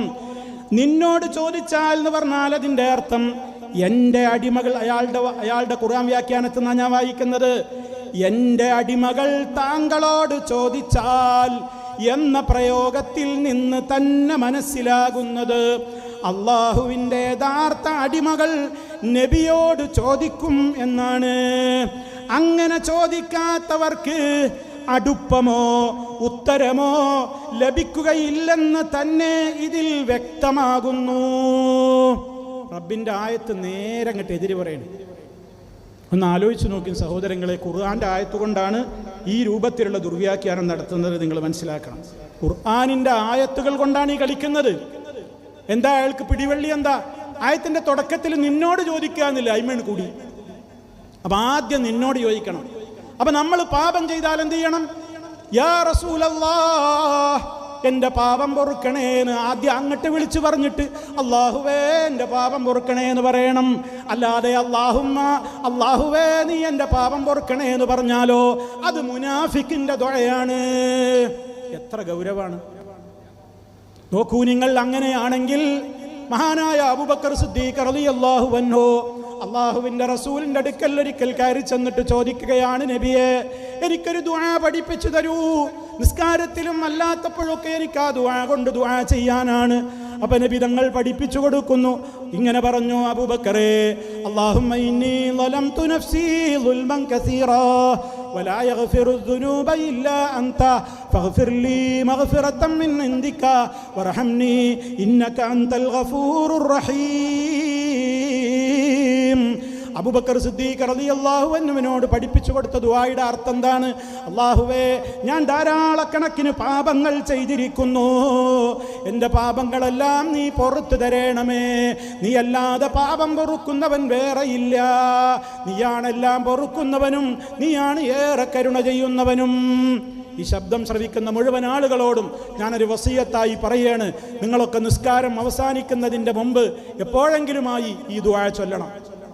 ഈ ദുആ ചൊല്ലണം, നിസ്കാരത്തിൻ്റെ പുറത്തും ചൊല്ലണം. അബൂബക്കർ സിദ്ദീഖ് റളിയല്ലാഹു അൻഹുവിനെ മുത്ത മുസ്തഫ പഠിപ്പിച്ചു കൊടുത്ത ദുആയാണ്. അതിലെന്താ പറയുന്നത്? ഞാൻ ഒരുപാട് തെറ്റ് ചെയ്തു. ഈ മുസ്ലിയാർമാർ പറയുന്നത് എന്താണ്? തെറ്റ് ചെയ്ത ആളുകൾ ആദ്യം മദീനത്തേക്ക് വിളിച്ചിട്ട് ഇർതകബ്തു അലൽ ഖതാ, എണ്ണവും കണക്കുമില്ലാത്തത്ര പാപങ്ങൾ ഞാൻ ചെയ്തു പോയി നബിയേ എന്ന് നബിയോട് പറയാത്തവർക്ക് പാപം പൊറുക്കൂല, ഉത്തരം കിട്ടൂല, അടുപ്പം കിട്ടൂല. ഇതെന്ത് ഇസ്ലാമാ? ഇതാ പറയുന്നത് ഇവരുടേത് വേറെ മതാണ്, ഇസ്ലാം വേറെയാണ്. ഒന്ന് ആലോചിച്ച് നോക്കൂ നിങ്ങൾ. എത്രയെത്ര പ്രാർത്ഥനകൾ സ്വർഗം ഇൻഷൂർ ചെയ്യുന്നൊരു ദുആയുണ്ട് നമുക്ക്. ഇവിടെ കൂടിയ സർവ്വ ആളുകളും അത് പ്രത്യേകം നോട്ട് ചെയ്യണം. അറിയുന്നവരുണ്ടാകും, അറിയാത്തവരുണ്ടാകും. എല്ലാവരും അത് മറക്കാതെ ദിവസത്തിൽ 2 തവണ ചൊല്ലണം. ഒരു പകലിൽ ചൊല്ലണം, ഒന്ന് രാത്രിയിൽ ചൊല്ലണം. അല്ലാഹുമ്മ, അല്ലാഹുവേ, അൻത റബ്ബി ലാ ഇലാഹ ഇല്ലാ അൻത ഖലഖ്തനി വഅന അബ്ദുക വഅന അലാ അഹ്ദിക വബഅദിക മസ്തതഅതു എന്നിങ്ങനെ പറഞ്ഞിട്ട് ആ സ്ക്രീനിൽ നിങ്ങൾക്ക് കാണാം. ആ പ്രാർത്ഥനയും അതിൻ്റെ അർത്ഥവും ഒക്കെ അവിടെയുണ്ട്. വലിയ ആശയമുള്ള പ്രാർത്ഥനയാണ്. അത് മനസ്സിൽ തട്ടിക്കൊണ്ട് അതിൻ്റെ ആശയം ചിന്തിച്ചുകൊണ്ട് ആരെങ്കിലും പകലിൽ ഒരു തവണയെങ്കിലും പറഞ്ഞാൽ, ആ പകലിൽ അവൻ മരിച്ചാൽ അവൻ സ്വർഗാവകാശിയാണ്. രാത്രിയിൽ പറഞ്ഞു പകലാകുന്നതിൻ്റെ മുമ്പ് മരണപ്പെട്ടാലും അവൻ സ്വർഗാവകാശിയാണ്. ഒരു ദിവസം 2 തവണ മിനിമം പറയണം, എല്ലാവരും പറയണം, ആരും മറക്കരുത്. പകലും പറയണം, രാത്രിയും പറയണം, മിനിമം 1 തവണയെങ്കിലും. അങ്ങനത്തെ ദുആ. അതിലെന്താ? അല്ലാഹുവേ പൊറുക്കണേനാ. അതിലാദ്യം നബിനെ വിളിച്ച് തേടുന്നുണ്ടോ? നബിനോട് നേരിട്ട് തേടുന്നവൻ മുനാഫിക്കാണെന്നാണ് മുസ്ലിയാക്കൾ പ്രസംഗിക്കുന്നത്. പേരോട് മുസ്ലിയാടക്കമുള്ള ആളുകൾ പ്രസംഗിക്കുന്നുണ്ട്. ഞങ്ങൾ നബിയോട് തേടൂല, അള്ളാഹിനോട് തേടൂ എന്ന് പറയുന്നവരൊക്കെ മുനാഫിക്കുകളാണ്. സുബ്ഹാനല്ലാഹ്, റബ്ബിന്റെ പേരിൽ എന്ത് കളവാണ് പറയുന്നത്. എങ്കിൽ മഹാന്മാരായ നബിമാര് മുഴുവനും മുനാഫിക്കാവണ്ടേ? നബിമാരൊക്കെ പാപമോചനത്തിന് തേടിയത് അള്ളാഹിനോടല്ലേ? മുത്തു മുസ്തഫ നമുക്ക് നിസ്കാരത്തിലും പുറത്തുമൊക്കെ പഠിപ്പിച്ചിട്ടുള്ള പാപമോചന തേട്ടങ്ങളൊക്കെ അള്ളാഹിനോട് മാത്രമല്ലേ? നബിയോടുണ്ടോ അതിൽ പാപം പൊറുക്കണേ നബിയേ എന്ന് ഒരൊറ്റ പ്രാർത്ഥനയെങ്കിലും ഉണ്ടോ പ്രിയമുള്ളവരെ? ഇല്ലല്ലോ. പിന്നെ എന്തിനാണ് ഇവർ ഈ സമൂഹത്തെ ഇങ്ങനെ പഴപ്പിക്കുന്നത്? ചിന്തിച്ചോളി, നിങ്ങൾ ചിന്തിച്ചോളി പ്രിയമുള്ളവരെ. ഇത് നമ്മുടെ പരലോകത്തിൻ്റെ കാര്യമായി പറയുന്നത്. വേറെ ആരെയും ഇവിടെ കുറ്റം പറയലോ വഷളാക്കലോ ഇടിച്ചു താഴ്ത്തലോ വ്യക്തിഹത്യ നടത്തലോ ഇവിടെ ഉദ്ദേശമല്ല. പറയുമ്പോൾ ചില വ്യക്തികളെ പറയാതിരുന്നാൽ മനസ്സിലാവില്ലല്ലോ. കാടടക്കി വെടിവെച്ചിട്ട് കാര്യമില്ലല്ലോ. അവരുടെ കൂട്ടത്തിൽ തന്നെ എല്ലാവർക്കും നീ വാദല്ലാന്ന് ഞങ്ങൾക്കറിയാതെ. നിഷ്കളങ്കരായ എത്ര മുസ്ലിയാക്കന്മാരെ എനിക്കറിയാം. അവർ ഈ വാദങ്ങൾക്കൊക്കെ എതിരാണ്. കാര്യങ്ങൾ പറയണമൊക്കെ ശരിയാണ്, പക്ഷെ ഞങ്ങൾക്കിപ്പോൾ തൽക്കാലപ്പുറത്ത് നിൽക്കല്ലാതെ വകുപ്പില്ല എന്ന് പറഞ്ഞിട്ട് ആയിരക്കണക്കിന് പാവങ്ങളായ മുസ്ലിയാർ കുട്ടികളെ ആ പക്ഷത്ത് നിൽക്കുന്നവരെ എനിക്കറിയാം.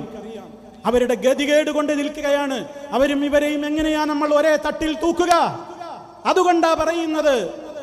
ഇവരൊക്കെ ഈ സമൂഹത്തിനുണ്ടാക്കിക്കൊണ്ടിരിക്കുന്ന അപകടങ്ങൾ ചില്ലറയാണോ? ആലോചിച്ചു നോക്കൂ സഹോദരങ്ങളെ. മുത്തു മുസ്തഫായോട് പാപമോചനത്തിന് തേടിയാലേ നമ്മുടെ പാപം പൊറുക്കൂ എന്ന നിബന്ധന ഏത് കിതാബിലാണ് തൗബയുടെ നിബന്ധനയായി പഠിപ്പിച്ചിട്ടുള്ളത്?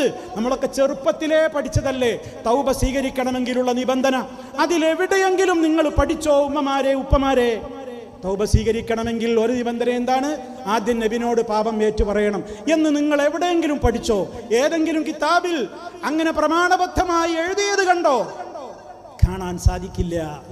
പച്ച നോണ സമൂഹത്തോട് പറയാൻ യാതൊരു ലജ്ജയുമില്ലാതെ ഒരു വിഭാഗം കച്ചകെട്ടി ഇറങ്ങിയിരിക്കുകയാണ്. ജാഗ്രതയോടെ ഇരുന്നോളൂ കുടുംബങ്ങളെ. ഇതാ ഞങ്ങൾക്ക് നിങ്ങളോട് പറയാനുള്ളത്. അതുകൊണ്ട് തന്നെ ഇത്തരത്തിലുള്ള ആളുകളുടെ ഈ കപടമായ പ്രചരണങ്ങളിൽ പെട്ടുപോകാതെ നമ്മൾ എന്ത് ചെയ്യണം? നമുക്ക് അല്ലാഹ് നിശ്ചയിച്ചിരുന്ന ദിക്റുകളും ദുആകളും ഒക്കെ ഉണ്ട്, അത് വിടരുത്. ഞാനിവിടെ കൂടിയ മുഴുവൻ ഉമ്മമാരോടും കുടുംബാംഗങ്ങളോടും പറയാണ്, ദിക്റിലാണ് നമുക്ക് ശാന്തി. നമുക്ക് ദിക്റുകളില്ലെന്ന് നമ്മെ ആരോപണം നടത്തുന്നവരോട് മറുപടി കൊടുക്കേണ്ടത് ഞങ്ങൾക്ക് ദിക്റുണ്ടേന്ന് അവരുടെ മുമ്പിൽ പോയി കരഞ്ഞിട്ടല്ല, നമ്മൾ കാണിച്ചു കൊടുക്കണം. രാവിലെ എഴുന്നേൽക്കുമ്പോൾ തന്നെ നമുക്ക് ദിക്റുണ്ട്. എനിക്ക് വിശദീകരിക്കാൻ നേരില്ല. ഉറങ്ങുവോളം ചൊല്ലാനുള്ള ദിക്റുണ്ട്. ഈ കോൺഫറൻസിന്റെ ശബ്ദം ശ്രവിക്കുന്ന മുഴുവൻ ആളുകളോടും ഞാൻ ഓർമ്മപ്പെടുത്താണ്, നിങ്ങൾ രാവിലത്തെ ചായ കുടിച്ചില്ലെങ്കിലും കുഴപ്പമില്ല, രാവിലെ ചൊല്ലാനുള്ള ദിക്റ് മടക്കരുതേ. വൈകുന്നേരത്തെ ചായ ഇനി നിങ്ങൾ കുറച്ചൊന്നാണ് ഒഴിവാക്കിയാലും കുഴപ്പമില്ല, വൈകുന്നേരം ചൊല്ലേണ്ട ദിക്റുകൾ മറക്കല്ലേ. ഉളുവെടുത്തിട്ടല്ലാതെ നിങ്ങൾ ഉറങ്ങാൻ കിടക്കല്ലേ. വലതുവശത്തേക്ക് ചെരിഞ്ഞു കിടക്കൂ. അള്ളാന്റെ റസൂൽ അവിടെ ചൊല്ലാൻ പറഞ്ഞ ആയത്തുകളും സൂറത്തുകളും ദിക്റുകളും തസ്ബീഹുകളും ചൊല്ലിയിട്ടല്ലാതെ നിങ്ങൾ കിടക്കരുത്. നിസ്കാരത്തിന്റെ ശേഷം നിങ്ങൾ എഴുന്നേറ്റ് തിരക്കുണ്ട് എന്ന് തോന്നി പോകരുത്. പലരും നിസ്കാരം കഴിഞ്ഞാൽ ചിലപ്പോൾ വാച്ചിൽക്ക് നോക്കി ഫോണിൽക്കൊക്കെ നോക്കിയിട്ട് വേഗം പുറത്തേക്ക് ഇറങ്ങും. എന്നിട്ട് അവൻ എന്താ പുറത്ത് പണി? പുറത്ത് മറ്റുള്ളവനോട് വർത്താനം പറഞ്ഞിട്ട് അങ്ങനെ മണിക്കൂർ കണക്കിന് നിൽക്കും. അതേ അവസരത്തിൽ ഒരു 5 മിനിറ്റ്, ഒരു 2 മിനിറ്റ് ആ നിസ്കരിച്ച ഇടത്തിരുന്നു കൊണ്ട് സുബ്ഹാനല്ലാഹ് അടക്കമുള്ള ദിക്റുകളും അതുപോലെ തന്നെ അല്ലാഹുവേ അല്ലാഹുമ്മ ഇന്നീ അലാ ദിക്രിക വശുക്രിക വഹുസ്നി ഇബാദതിക തുടങ്ങിയ പ്രാർത്ഥനകളുമൊക്കെ ഒന്ന് പറഞ്ഞ് എഴുന്നേൽക്കാൻ എന്താണ് നമുക്ക് തടസ്സം? ഉമ്മമാരെ നിസ്കാരം കഴിഞ്ഞിട്ട് ആ നിസ്കാരപ്പായയിൽ നിങ്ങൾ ദിക്ർ ദുആകൾ നിർവഹിക്കാതെ എഴുന്നേറ്റ് പോകല്ലേ. അത് ജീവിതത്തിന്റെ ഭാഗമാക്കണം. അത് നമ്മുടെ ജീവിതത്തിൽ എപ്പോഴും മുറുകെ പിടിക്കണം. പരിശുദ്ധ ഖുർആനിൻ്റെതായ ശബ്ദം നമ്മുടെ വീട്ടിലെന്നും ഓതണം. ബിസ്മി ചൊല്ലാതെ വീട്ടിലേക്ക് കയറരുത്. വീട്ടിലെ ഒരു മെമ്പറും ബിസ്മി ചൊല്ലാതെ വീടിൻ്റെ അകത്തേക്ക് കയറരുത്. ഭക്ഷണം കഴിക്കുമ്പോൾ ബിസ്മി ചൊല്ലാതെ കഴിക്കരുത്. എല്ലാ ദിക്റുകളും അത് അതിൻ്റെ സമയത്ത് ചൊല്ലിയാൽ അത് ശൈത്താനിൽ നിന്നുള്ള കാവലാണ്, അപകടങ്ങളിൽ നിന്നുള്ള സുരക്ഷയാണ്, ആപത്തുകളിൽ നിന്ന് നമുക്ക് കാവലാണ്. ആരും ഇത് ഒഴിവാക്കരുതേ. ഇന്ന് നിങ്ങൾ ഉറങ്ങാൻ കിടക്കുന്നത് ഉളുവോടുകൂടെ ആകണേ. അവിടം മുതൽക്കങ്ങ് കൃത്യമായി ഈ ശബ്ദം നിങ്ങളുടെ മനസ്സിലുണ്ടായാൽ, ഈ സാധു ഇത് ഇവിടെ ഒരു വസിയ്യത്തായി പറയുകയാണ്, ആ വസിയ്യത്ത് അനുസരിച്ചുകൊണ്ട് എൻ്റെ ഏതൊക്കെ ഈ ശബ്ദം ശ്രവിച്ച ഉമ്മമാര്, പെങ്ങന്മാര്, ഉപ്പമാര്, സഹോദരന്മാര് പ്രവർത്തിച്ചുവോ അതിൻ്റെ ഒരു കൂലി എനിക്കും കിട്ടുമല്ലോ, പ്രവർത്തിച്ച നിങ്ങൾക്കും കിട്ടുമല്ലോ. കാരണം ഈ ലോകം ഇന്ന് സമാധാനത്തിന് വേണ്ടി കേഴുകയാണ്. ടെൻഷനാണ് മനുഷ്യന്, പ്രയാസങ്ങളാണ് മനുഷ്യന്. അവൻ്റെ മനസ്സിന് ശാന്തി നൽകാൻ അല്ലാഹ് പറയുന്ന ഔഷധമാണ്, റബ്ബ് തന്നിട്ടുള്ള മെഡിസിനാണ്. അലാ ബിദിക്രില്ലാഹ് തത്മഇന്നുൽ ഖുലൂബ്. അറിയണേ ജനങ്ങളെ, അല്ലാഹുവിനെ ഓർക്കേണ്ട സമയത്ത് ഓർക്കേണ്ട പ്രകാരം ഓർക്കുന്നതിലൂടെ മാത്രമേ ഹൃദയങ്ങളിലെ ടെൻഷൻ മാറുകയുള്ളൂ, ഹൃദയം സമാധാനമുള്ളതാവുകയുള്ളൂ, ഹൃദയത്തിലെ സങ്കടങ്ങൾ പമ്പ കിടക്കുകയുള്ളൂ. ഇത് നിങ്ങൾ കൃത്യമായി തന്നെ നിർവഹിക്കണം. വീട്ടിലത് കൃത്യമായി മുടങ്ങാതെ നടക്കുന്നുണ്ടോ എന്ന് ഉമ്മമാരെ നിങ്ങൾ ശ്രദ്ധിക്കണം, ഉപ്പമാരെ നിങ്ങൾ ശ്രദ്ധിക്കണം. പള്ളിയിൽ നിന്ന് ബാങ്ക് വിളി കേൾക്കുമ്പോൾ ഉമ്മ മകനെ വിളിച്ചാൽ, ഉപ്പ മോനെ വിളിച്ചാൽ, ആ മകനൊന്ന് വരാൻ വൈകിയാൽ ഉപ്പയായ നമുക്ക് എത്ര സങ്കടമാണല്ലേ, എത്ര വേദനയാണല്ലേ. ഞാൻ പോറ്റി വളർത്തിയ എൻ്റെ പുന്നാര മോന്, എൻ്റെ പുന്നാര മോള് ഞാൻ വിളിച്ചെടുത്ത് വരൂലല്ലോ എന്ന് സങ്കടപ്പെടുന്ന എത്ര നേരം നമുക്കുണ്ടാവാറുണ്ട്.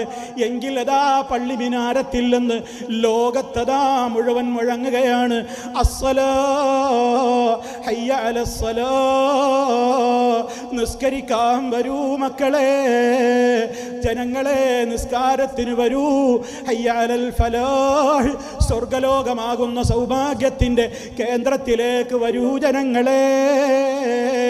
ആ വിളി കേൾക്കുമ്പോ അതിനൊരു ഉത്തരം കൊടുക്കാൻ പോലും മനസ്സ് വെക്കാതെ മൊബൈലിൽ ഇരുന്നിട്ട് അങ്ങനെ നിസ്കാരത്തിന്റെ സമയവും പാഴാക്കി കളയുന്ന മക്കളാണോ, ഭാര്യയാണോ, ഭർത്താവാണോ, ആങ്ങളെയാണോ, പെങ്ങളാണോ നമ്മുടെ വീട്ടിലുള്ളത് എങ്കിൽ ആ വീട് നരകമാണ്, അത് പിശാചിന്റെ താവളമാണ്. അവിടെ അടി തീർന്ന നേരമുണ്ടാവില്ല. അവിടെ മനസ്സംഘർഷം തീരൂല, അവിടെ അമ്മായിമ്മ പോര് വിട്ടുപോകൂല, അവിടെ മരുമകളും അമ്മായിയമ്മയും പോരാണ്. അതേപോലെ തന്നെ മക്കളും ബാപ്പയും തമ്മിൽ അടിയാണ്, അനുസരണമില്ല. എന്താ തകരാറ്? അവിടെ വിളയാടുന്നത് ശൈത്താനാണ്. ഈ ഒരവസ്ഥ ഇല്ലാതിരിക്കാൻ വീട്ടിൽ ഖുർആൻ ദിവസവും നടക്കണം, ദിവസവും ഖുർആൻ ഓതണം, ദിവസവും ദിക്റുകൾ ചൊല്ലണം. ചോദിക്കണം രക്ഷിതാക്കളെ, നിങ്ങൾ മക്കളോട് നീ ഇന്ന് സ്കൂളിൽ പോയോ, നീ ഇന്ന് ഹോംവർക്ക് ചെയ്തോ എന്നൊക്കെ ചോദിക്കുന്നതിനേക്കാൾ ഗൗരവമായിട്ട് പൊന്നുമക്കളോട് ഉമ്മാരും ഉപ്പാരും ചോദിക്കണം, മോനെ ഇന്ന് സുബഹിക്ക് എഴുന്നേറ്റപ്പോൾ ദിക്റ് ചൊല്ലിയിട്ടുണ്ടോ മോനെ? വീട്ടിൽ നിന്ന് ഇറങ്ങുമ്പോൾ ദിക്റ് ചൊല്ലിക്കൊടുക്കണം, വീട്ടിൽ കയറുമ്പോൾ ബിസ്മില്ല ചൊല്ലിക്കണം. ഓരോ സമയത്തും ഉമ്മമാരെ ഉപ്പമാരെ നിങ്ങൾ കൂടെ നിന്നുകൊണ്ടത് ചൊല്ലിച്ച് കഴിഞ്ഞാൽ നിങ്ങളങ്ങ് ഖബറിലെത്തിയാലും നിങ്ങൾ പഠിപ്പിച്ച പൊന്നുമോള്, നിങ്ങൾ പഠിപ്പിച്ച പൊന്നുമോന് ജീവിതകാലത്ത് മുഴുവനും അതങ്ങ് ചൊല്ലുമ്പോ നിങ്ങൾ ഖബറിൽ മണ്ണായി പോയിട്ടുണ്ടെങ്കിലും വലതുൻ സാലിഹുൻ യദഉ ലഹു, തനിക്ക് വേണ്ടി പ്രാർത്ഥിക്കുന്ന ആ രൂപത്തിലുള്ള നല്ല ഒരു സാലിഹായ മക്കള് അവർ ചെയ്തിട്ടുള്ള സൽക്കർമ്മങ്ങൾക്കൊക്കെ നിങ്ങൾക്കും പ്രതിഫലമുണ്ട്. കാരണം നിങ്ങളാണ് അവർക്ക് തർബിയത്ത് കൊടുത്തത്, നിങ്ങളാണ് അവരെ വളർത്തിയത്. അത് കിട്ടാൻ മോഹല്ലേ നമുക്ക്? നമ്മളെ കുട്ടികളെ പറ്റി നമുക്കുള്ള മോഹം ദുന്യാവിലല്ലല്ലോ. ദുന്യാവിൽ നമ്മുടെ മക്കൾ ശമ്പളക്കാരായിട്ട് നമ്മളെ സഹായിച്ചേക്കാം, ഇനി സഹായം കിട്ടാതെ വന്നേക്കാം. നമ്മൾ അതിനേക്കാൾ അപ്പുറമാണ് അവരെക്കുറിച്ചുള്ള പ്രതീക്ഷ. അവർ നമുക്ക് വേണ്ടി ദുആ ചെയ്യണം, അവർ പരലോക കോടതിയിൽ നമുക്ക് കണ്ണിൻ്റെ കുളിർമയാവണം, അവർ നമ്മളോടൊപ്പം സ്വർഗത്തിൽ ഉണ്ടാവണം. അതിന് നമ്മൾ അവർക്ക് അദബ് പഠിപ്പിക്കണ്ടേ, ഇസ്ലാം പഠിപ്പിക്കണ്ടേ? അതേ അവസരത്തിൽ നമ്മുടെ മക്കളെ നമ്മൾ സ്റ്റഡി ടൂറിന് വിടുകയാണ്, ബസ്സിൽ അവർ കയറി പോവുകയാണ്. അന്യ സംസ്ഥാനങ്ങളിലെ ഹോസ്റ്റലുകളിലേക്ക് പ്രായം തികഞ്ഞ ആൺമക്കളെയും പെൺമക്കളെയും നമ്മൾ വിടുകയാണ്. റെയിൽവേ സ്റ്റേഷനിൽ വെച്ച് എത്രയെത്ര ഉമ്മമാരും ഉപ്പമാരുമാണ് നല്ല തട്ടമിട്ട പർദ്ദയിട്ട കുട്ടികളെ ബാംഗ്ലൂരിലേക്കും മൈസൂരിലേക്കും അതേപോലെ തന്നെ പലയിടങ്ങളിലേക്കും കയറ്റിവിടുന്നത്. ബാപ്പയും ഉമ്മയും സ്റ്റേഷൻ വിട്ട് കഴിയുമ്പോഴേക്ക് ഈ ട്രെയിൻ അങ്ങ് നീങ്ങിപ്പോകുമ്പോഴേക്ക് അടുത്ത സ്റ്റേഷനിൽ എത്തുന്നതിൻ്റെ മുമ്പേ മക്കൾ അവരുടെ പർദ്ദ ഊരി പോക്കറ്റിലിട്ടു, ബാഗിലേക്ക് തള്ളി, മഫ്ത ഊരി അത് ബാഗിലേക്ക് തള്ളി.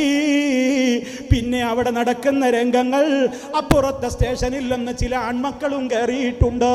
അവരടുത്തിരുന്നു കൊണ്ട് ചെയ്യുന്ന ക്രിയകൾ കണ്ടാൽ ഒരു മനുഷ്യൻ അത് നോക്കിയിരിക്കാൻ ധൈര്യം വരുമോ?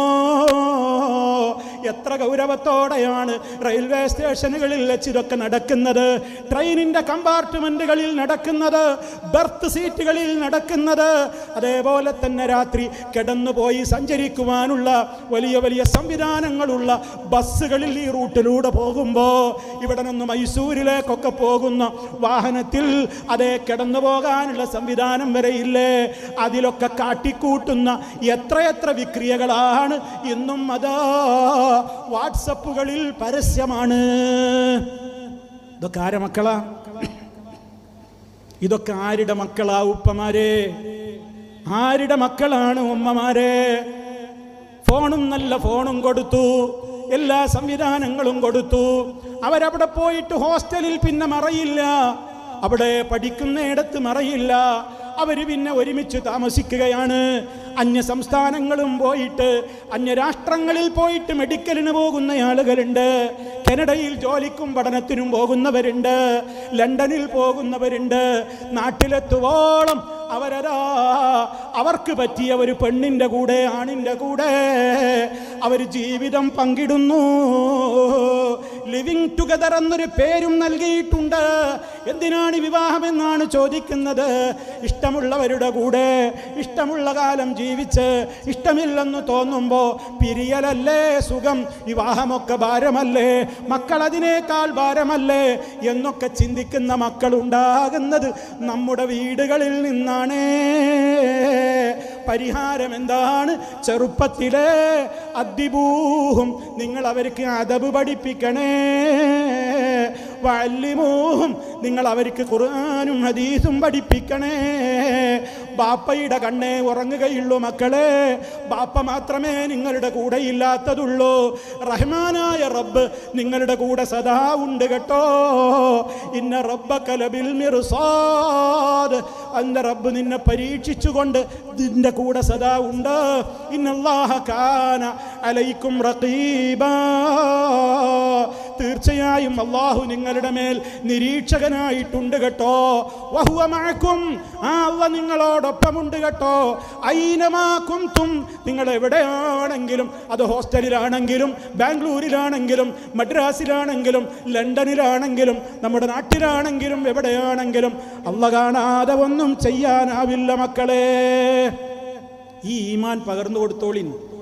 ഇല്ലെങ്കിൽ നമുക്ക് ദുന്യാവും നഷ്ടപ്പെടും ആഖിറവും നഷ്ടപ്പെടും. ദുന്യാവും നഷ്ടപ്പെടും ആഖിറവും നഷ്ടപ്പെടും. ദുആ ചെയ്തോളൂ കുടുംബങ്ങളെ. റബ്ബനാ ഹബ് ലനാ മിൻ അസ്വാജിനാ വദുരിയാതിനാ ഖുർറത അഅ്യുൻ വജഅൽനാ ലിൽമുത്തഖീന ഇമാമാ. ഈ ദുആ അറിയുന്നവരുണ്ടാകും, പക്ഷേ അർത്ഥം പലർക്കും അറിഞ്ഞുകൂടായിരിക്കാം. റബ്ബനാ, ഞങ്ങളുടെ രക്ഷിതാവേ, ഹബ്ലനാ, നീ ഞങ്ങൾക്ക് നൽകണമേ, മിൻ അസ്വാജിനാ, ഞങ്ങളുടെ ഭാര്യമാരിൽ നിന്ന്, ഞങ്ങളുടെ ഭർത്താക്കന്മാരിൽ നിന്ന്, വദുരിയാതിനാ, ഞങ്ങളുടെ മൺമക്കളിൽ നിന്ന്, ഞങ്ങളുടെ ആൺമക്കളിൽ നിന്ന്, ഞങ്ങളുടെ പേരക്കുട്ടികളിൽ നിന്നും, ഖുർറത അഅ്യുൻ, നീ ഞങ്ങൾക്ക് കൺകുളിർമ തരണേ, വജഅൽനാ, നീ ഞങ്ങളെ ആക്കണേ, ലിൽ മുത്തഖീന ഇമാമാ, ലോകത്ത് നിന്നെ ഭയപ്പെട്ട് ജീവിക്കുന്ന ആളുകൾക്ക് നേതാവാകാൻ മാത്രം യോഗ്യരാകുന്ന മക്കളും ഭാര്യയും ഭർത്താവുമൊക്കെയാക്കി എൻ്റെ മക്കളെയും ഭാര്യയുമൊക്കെ ഭർത്താവിനെയുമൊക്കെ നീ മാറ്റിത്തരണേ അല്ലാ എന്ന് കരഞ്ഞൊന്ന് പ്രാർത്ഥിച്ചു നോക്കൂ. സുബഹിയുടെ സമയത്തിൻ്റെ ഒരമണിക്കൂർ മുമ്പ് നീറ്റൂടെ ഉമ്മ, ഒന്ന് എഴുന്നേറ്റൂടെ ഉപ്പമാരെ. ഓ ചെറുപ്പക്കാരെ, എന്ത് ചോദിച്ചോ തരാമെന്ന് റബ്ബ് ഓഫർ ചെയ്യുന്ന നേരമാണത്. ഏത് ആവശ്യത്തിനും തേടിയാലും ഞാൻ തരാമെന്ന് റബ്ബ് ഓഫർ പറയുന്ന നേരമാണ്. സുബഹി ആകുന്നതിൻ്റെ മുമ്പുള്ള ആ സമയം, അത്താഴത്തിൻ്റെ നേരത്ത് റബ്ബിനോട് തേടിയാൽ റബ്ബ് തരാത്ത കാര്യങ്ങളുണ്ടോ? ദുന്യാവിൻ്റെ എത്രയെത്ര ചോദിക്കാനുണ്ട്, ആഖിറത്തിൻ്റെ എത്രയെത്ര കാര്യങ്ങൾ ചോദിക്കാനുണ്ട്. നാളെ മുതൽ തന്നെ നിങ്ങൾ അലാറം വെച്ച് എഴുന്നേറ്റ് സുബഹി ഒരു 4-5 മണിക്കാണെങ്കിൽ ഒരു 4:30 മണിക്കെങ്കിലും മിനിമം അലാറം വെച്ച് എഴുന്നേൽക്കുമ്പോൾ തന്നെ പ്രാർത്ഥനയുണ്ട്. ആ പ്രാർത്ഥനകൾ നിങ്ങൾ ചൊല്ലണം. അതിൻ്റെ പുറമേ നിങ്ങൾ അള്ളാഹിനോട് പ്രത്യേകം പല കാര്യങ്ങൾ ചോദിക്കണം. അതിനൊക്കെ പ്രത്യേകം ഉത്തരവും കിട്ടും. ഇനി നിങ്ങൾ ഉളുവെടുത്ത് 2 റക്അത്ത് നിസ്കരിച്ചാൽ ആ നിസ്കാരം റബ്ബ് കബൂലാക്കുമെന്ന് മുഹമ്മദ് മുസ്തഫ സല്ലല്ലാഹു അലൈഹി വസല്ലം നമ്മളോട് പറഞ്ഞിട്ടുണ്ട്. അതാരും കാണണ്ട. ഭർത്താവേ എഴുന്നേറ്റോളൂ, ഭാര്യയെ വിളിച്ചുണർത്തിക്കോളൂ. എണീക്കാൻ കുറച്ച് തടസ്സമുണ്ടെങ്കിൽ എങ്ങനെയെങ്കിലുമൊക്കെ അവരെ പറഞ്ഞ് എഴുന്നേൽപ്പിക്കാൻ നോക്കൂ. ഭാര്യമാരെ നിങ്ങൾ എഴുന്നേൽക്കൂ, ഭർത്താക്കന്മാരെ വിളിച്ചുണർത്തൂ. ആ നേരത്ത് കരഞ്ഞു പറയൂ, മക്കളെ നന്നാക്കണേ അല്ലാ, എൻ്റെ മക്കൾ തോന്നിയാസത്തിൻ്റെ ആളുകളാവരുത്, ഞാനതിൽ പെട്ടുപോകരുത്. എൻ്റെ മക്കളെ എനിക്ക് പരലോകത്ത് തുണയാകണേ, എൻ്റെ ഖബറിൽ എനിക്ക് സമാധാനം കിട്ടണേ. കാരണം ഖബറിൽ വെച്ച് കഴിഞ്ഞാൽ അള്ളാഹിനെ പറ്റി ചോദ്യമുണ്ട്, റസൂലുള്ളാഹിനെ കുറിച്ച് ചോദ്യമുണ്ട്, ദീനിനെ കുറിച്ച് ചോദ്യമുണ്ട്. അതൊക്കെ മറുപടി പറയാൻ എഞ്ചിനീയറും ഡോക്ടറും അതേപോലെ തന്നെ അധ്യാപകനും കൂലിത്തൊഴിലാളിയും ഏത് വ്യക്തിയാണെങ്കിലും അവരൊക്കെ പറയേണ്ട മറുപടി ഒന്നാണ്. അത് പഠിപ്പിക്കാൻ മറന്നുകൊണ്ടുള്ള ഒരു വിദ്യാഭ്യാസവും നമ്മൾ കൊടുത്തിട്ട് പ്രയോജനമില്ല. അതുകൊണ്ട് അതവിടെ ചോദിക്കും. ആ ഉത്തരം എനിക്ക് കിട്ടണേ, മരിക്കുമ്പോൾ ഈമാനോടെ മരിക്കാൻ സാധിക്കണേ. എന്തൊക്കെ കാര്യങ്ങൾ പ്രിയമുള്ളവരെ നമുക്ക് ചോദിക്കാനുണ്ട്. അങ്ങനെ നമ്മൾ ദിക്റുകൾ ചൊല്ലുന്ന ആളുകളാണ്. പക്ഷേ നമ്മെക്കുറിച്ച് പറ്റിയ ആളുകൾ പ്രചരിപ്പിക്കുന്നത് എന്താണ്? അവരുടെ കോൺഫറൻസിന് പോകരുത്, അവരുടെ ഫാമിലി കോൺഫറൻസിന്. ഫാമിലികളെ നിങ്ങൾ പോകരുത്. എന്തേ കാരണം? അവർ ദിക്റില്ലാത്ത കൂട്ടരാണ്. അവർക്ക് ദിക്റില്ല, ദിക്റിൻ്റെ മജ്‌ലിസുമില്ല, സ്വലാത്തുമില്ല. പച്ചപ്പൊള്ളല്ലേ ഈ പറയുന്നത്? ഇത്ര നേരം ഞാൻ സംസാരിച്ചത് ദിക്റും ദുആയും വേണ്ടാനാണോ, സലാത്ത് വേണ്ടാനാണോ? അതേ അവസരത്തിൽ ഞങ്ങൾ ഇവരുടെ ഈ തുള്ളിച്ചാടി ദിക്റ്, വേണ്ടെന്ന് പറയുന്നവരാണ് ഇവർ. ചില ഒച്ചയുണ്ടാക്കിയിട്ട് ചില ആട്ടങ്ങളും ചാട്ടങ്ങളുമുണ്ട്, അത് ഞങ്ങൾ പൊരുത്തപ്പെടൂല, ഞങ്ങൾ അംഗീകരിക്കൂല. അവരുടെ ദിക്റിന്റെ സാമ്പിൾ എന്ന് കണ്ടോളൂ. വടിത്തങ്ങളെന്ന് പറയുന്നവർ തങ്ങളുണ്ട്, അയാൾ കാട്ടിക്കൂട്ടുന്ന, അയാളും മണികളും കൂടി കാട്ടിക്കൂട്ടുന്ന കോപ്രായം നിങ്ങളൊന്ന് കണ്ടോളൂ സ്ക്രീനിലൂടെ.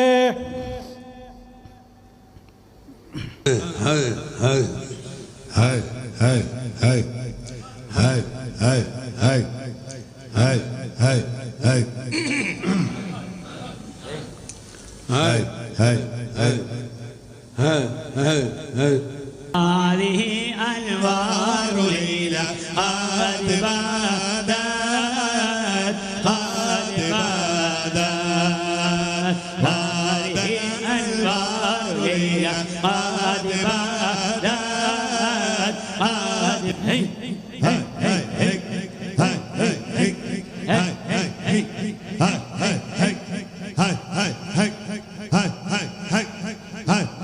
الله المجيد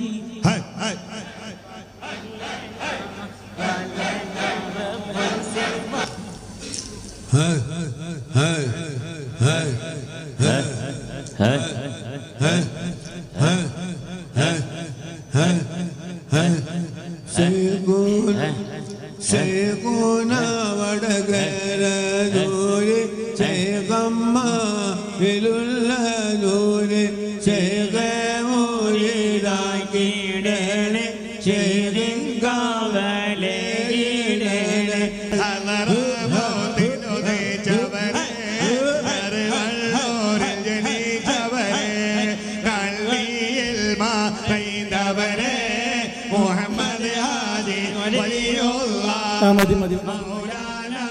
തന്നെ. ഇത് കുറേ ഉണ്ട്. ഒരു ചങ്ങായിരുന്ന ആടിനുണ്ടല്ലോ, അതാ വടിത്തങ്ങൾ. ഇവരെ വലിയ ഔലിയാണ്, മുദബ്ബിറുൽ-ആലമാ, ലോകം മുഴുവൻ മൂപ്പരെ കൺട്രോളാണ്. കാരണം വലിയ ഔലിയായ വടകര മമ്മദാജി ഷാദുലി കുട്ടി എന്ന് പേരിട്ട ആളാ, വലിയ മഹാനവറുകളാണ്. അയാളാണ് ഇപ്പോൾ കാട്ടിക്കൂട്ടുന്നത്. എന്ത് കുട്ടികൾ പേടിച്ചു പോയൂലേ? അള്ളാഹിൻ്റെ റസൂൽ പഠിപ്പിച്ച ഇസ്ലാമിൽ ഇങ്ങനെ ഇതൊക്കെയുണ്ടോ? എന്നൊരു തുള്ളിച്ചാടുക, ഇങ്ങനെ ഡിസ്കോ ഡാൻസ് ആടുക, തവളച്ചാട്ടം ചാടുക, ഇതൊക്കെയുണ്ട്. ഇതിപ്പോൾ കാസർഗോഡ് കണ്ണൂരിൽ നിന്നാണ് പോയാൽ മടവൂര് കോട്ട എന്ന് പറഞ്ഞിട്ട് സ്ഥലമുണ്ട്, അവിടെ നടക്കണ ഈ പേരോടിൻ്റെയും അതേപോലെ തന്നെ ആൾക്കാരുടെയും ഒക്കെ നേതാവിനായിരുന്നു ഇയാള്. ഇപ്പം ഇയാൾ ഗ്രൂപ്പ് മാറിയെന്ന് കണ്ടപ്പോൾ ഇയാളെ ചിലരൊക്കെ ഒഴിവാക്കാൻ നോക്കുന്നുണ്ട്. ഇവർക്ക് ഈ ഷാദുലി റാത്തീബും മറ്റേ ഡാൻസും ഡിസ്കോ ഡാൻസും ഒക്കെ ആയിട്ട് ഒരു പടിയുണ്ട്. ഇതൊക്കെ തനിച്ച ഹറാമാണെന്ന് ഞങ്ങൾ പറയും. അപ്പം നിങ്ങൾ ഞങ്ങൾക്കിട്ട പേരാണെന്ത്? ദിക്റില്ലാത്തവര്, ദുആയില്ലാത്തവര്, സലാത്തില്ലാത്തവര്. അത് നിങ്ങൾ വിളിച്ചോ, ഞങ്ങൾക്ക് സന്തോഷമാണ്. അതിന് ഞങ്ങളെ കിട്ടൂല. ഞങ്ങൾ മുത്ത് മുസ്തഫ പഠിപ്പിച്ച ദിക്റിന്റെ ദുആയുടെയും ആളുകളാണ്. ഈ കോപ്രായം കാണിക്കാൻ ഞങ്ങളെ കിട്ടൂല. ഒരൊച്ച ഉണ്ടാക്കുക, എന്നിട്ട് ഇങ്ങനെ പല തരികിടകളും കാണിക്കുക. അതുകൊണ്ട് തന്നെ സഹോദരങ്ങളെ, ഈ വടിത്തങ്ങൾ എന്ന് പറഞ്ഞ ആളങ്ങൾക്കൊന്ന് പരിചയപ്പെടേണ്ടതുണ്ട്. അയാൾ വല്ലാത്ത മാണിക്കക്കല്ലാണ്. കാരണം വലിയ മുദബ്ബിറുൽ-ആലമാണല്ലോ. ഇനി അയാളെ ക്വാളിഫിക്കേഷൻ കേട്ടോളിയും, അയാൾക്ക് എന്തൊക്കെ ദർജകളുണ്ട് നിങ്ങളൊന്ന് കേട്ടോളിയും. അയാൾ തന്നെ പറയുന്നുണ്ട്, കേട്ടോളിയും. ഞാൻ കോഴിക്കോട് ഒരു മണിക്കൂർ കല്ലായി പാലത്തിൻ്റെ അവിടെ ഒരു ക്ലബ്ബ് കയറിയിട്ട് മഹാനായ ബാബുരാജ് സംഗീതം വായിക്കുക. നിർത്തോടെ നിർത്ത്. മഹാനായ ബാബുരാജിൽ നിന്ന് മൂപ്പര് സംഗീതം പഠിച്ചിട്ടുണ്ട്, ഹാർമോണിയം. മൂപ്പര് വലിയ ദർജകളാണ്.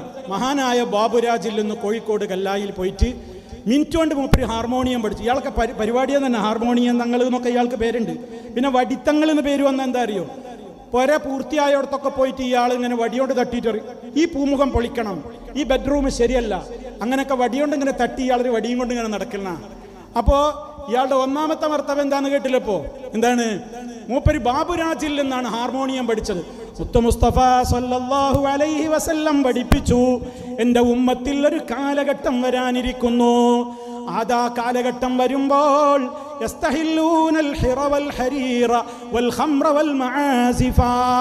മദ്യം ഹലാലാണെന്ന് അതിന് വേറെ പേരിട്ടുകൊണ്ട് കള്ള് ഹലാലാക്കുന്നവർ രംഗത്ത് വരും. ഹാർമോണിയവും തബലയും ചെണ്ടയും അതേപോലെ തന്നെ ഗിറ്റാറും അടക്കമുള്ള സംഗീതോപകരണങ്ങൾ ഹലാലാണെന്ന് പറയുന്നവർ എൻ്റെ സമുദായത്തിൽ വരും. ഇത് മുത്ത് മുസ്തഫ എന്ന നമ്മുടെ നേതാവായ തങ്ങൾ പറഞ്ഞതാ.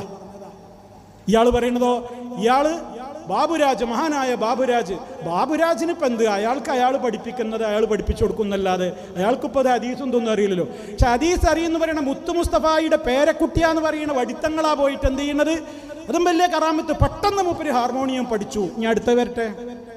2 മിനിറ്റ് എനിക്ക് ഹാർമോണിയം വന്ന് 15 മിനിറ്റ് കൊണ്ട് ഹാർമോണിയം ഞാൻ പഠിക്കുകയും പഠിച്ചു. 15 നാടകത്തിൽ ഞാൻ മ്യൂസിക് ചെയ്തിട്ടുണ്ട്. 15 നാടകത്തിൽ ഞാൻ മ്യൂസിക് ചെയ്തിട്ടുണ്ട്. അടുത്ത വരട്ടെ. 5 സിനിമയിൽ ഞാൻ അഭിനയിച്ചിട്ടുണ്ട്. ഫിലിം സ്റ്റാറാണ്, സിനിമാ നടനാണ്. 5 സിനിമയിൽ ഞാൻ അഭിനയിച്ചിട്ടുണ്ട്. ബാക്കി വരട്ടെ. 5 സിനിമയിൽ ഞാൻ അഭിനയിച്ചിട്ടുമുണ്ട്. നിങ്ങൾക്ക് നോക്കിയാൽ കാണാം. ഇല്ലാതായിരിക്കും ഉണ്ടല്ലോ. ഇതൊക്കെ നമ്മുടെ കലാപ്രകടനമാണ്. ഹറാമ മറ്റേ സ്വർഗത്തിൽ പോകാത്ത പരിപാടിയൊന്നും അതൊന്നും ഹറാമല്ല. വയർത്തോൾ സിനിമയിൽ അഭിനയിച്ച മുഹമ്മദ് റാഫി സ്വർഗത്തിലുള്ളത്. മുഹമ്മദ് റാഫി സ്വർഗത്തിലാണ്. ഞാൻ ഓരോരുത്തരുടെ ലിസ്റ്റ് പറയുന്നുണ്ട്. പ്രേം നസീർ സ്വർഗത്തിലാണ്. പ്രേം നസീർ സ്വർഗത്തിലാണ്. പറയാൻ കഴിയോ? നമ്മൾ സ്വർഗം പറയുന്നത് അല്ല രേഖപ്പെടുത്തുന്നത്. അള്ളാന്റെ ബാക്കിയുള്ളതാണ് ടിക്കറ്റ്, ആളെ ബാക്കിയില്ലല്ല. അതെ, അല്ല രേഖപ്പെടുത്തണ തന്നെയാണ് സ്വർഗം. നിങ്ങളല്ല രേഖപ്പെടുത്തുന്നത്. അള്ളാഹ്ക്ക് അതിന് ചില നിയമങ്ങളുണ്ട്. ഇന്നോലൊക്കെ സ്വർഗത്തിലാ, ഇന്നോലൊക്കെ നരകത്തിലാന്നല്ല. അള്ളാഹിൻ്റെ നിയമങ്ങൾ അനുസരിച്ചവർക്കൊക്കെ സ്വർഗം കിട്ടും, നിയമങ്ങൾ ധിക്കരിച്ചവർക്കൊക്കെ നരകവും കിട്ടും. അത് പേരെന്താണ് നോക്കിയിട്ടൊന്നുമല്ല. സിനിമാ നടനായി അയാൾ അള്ളാഹിൻ്റെ നിയമങ്ങൾ അനുസരിച്ചുകൊണ്ട് ജീവിക്കാൻ പിന്നെ തയ്യാറാകുകയാണോ, അയാൾക്കും കിട്ടും. അപ്പോൾ അതുകൊണ്ട് ഇവിടെ ആരെക്കുറിച്ചുമല്ല പറയുന്നത്. ഇയാളാണ് ഇപ്പോൾ ലോകത്തിൻ്റെ കൺട്രോളറാണ്. ഇയാൾ മുദബ്ബിറുൽ ആലമാണ്. ഇയാൾ മടവൂരിൻ്റെ അടുത്ത ആളാണ്. വടകര മമ്മദാജി തങ്ങളുടെ അടുത്ത ആളാണ്. ഇയാളെ ബഹുമാനപൂർവ്വം ഇയാളെ ഷാദുലി തങ്ങൾ എന്നാണ് വിളിക്കുക. അങ്ങനത്തെ ഇതാണ് ഇപ്പോൾ. ഇവരെ കുറ്റം പറഞ്ഞാൽ പറയും, കണ്ടോ ദിക്റിനെ എതിർക്കാണ്, ദുആനെ എതിർക്കാണ് എന്ന് പറയും. അതുകൊണ്ട് സഹോദരങ്ങളെ, ഇതൊക്കെ ഈ സമുദായത്തിലേക്ക് പടർന്നു കയറിയ ഇത്തിക്കണ്ണികളാണ്. നിങ്ങൾ തിരിച്ചറിയണം. പിന്നെ വിവാഹത്തിൻ്റെതായ മേഖല ഇവിടെ പരാമർശിച്ച് കഴിഞ്ഞതാണ്. ഗെറ്റ് ടുഗദർ ആ രൂപത്തിലുള്ള ഓരോ ചടങ്ങുകൾ, പിന്നെയോ എൻഗേജ്മെൻറ്റുകൾ. പെണ്ണ് കണ്ട് ഇഷ്ടപ്പെട്ടാൽ പിന്നെ ഉറപ്പിക്കാൻ പോകലാണ്. ഇപ്പം ഉറപ്പിക്കാൻ പോകൽ നല്ല മുന്തിയ ഫോൺ കൊടുത്തിട്ട്, അതേപോലെ തന്നെ 4-5 പവനൊക്കെ സ്വർണ്ണാഭരണം അതും കൊടുക്കുകയാണ്. നിക്കാഹൊന്നും കഴിഞ്ഞിട്ടില്ല, നിക്കാഹൊക്കെ അടുത്ത കൊല്ലമാണ്, 6 മാസം കഴിഞ്ഞിട്ടാണ്. പിന്നെ ഇവർ തമ്മിൽ ഫോൺ വിളിയാണ്, ഒരുമിച്ച് കറങ്ങാൻ പോകുന്നുണ്ട്. പല വിവാഹങ്ങളും കുറച്ച് കഴിഞ്ഞപ്പോൾ പിന്നെ നിക്കാഹ് വേണ്ടി വന്നിട്ടില്ല, നിക്കാഹ് ക്യാൻസലാക്കിയിട്ടുണ്ട്. ഈ വിവാഹം നടക്കൂലെന്ന് ഏതെങ്കിലും ഒരു കൂട്ടർ പറയണ്. നടക്കൂല. കാരണം എന്താ? ഇസ്ലാമിൻ്റെ നിയമങ്ങളെ കാറ്റിൽ പറത്തിക്കൊണ്ടുള്ള വിവാഹങ്ങളാണ്. ഞാൻ അതിലേക്ക് ആവർത്തിക്കുന്നില്ല.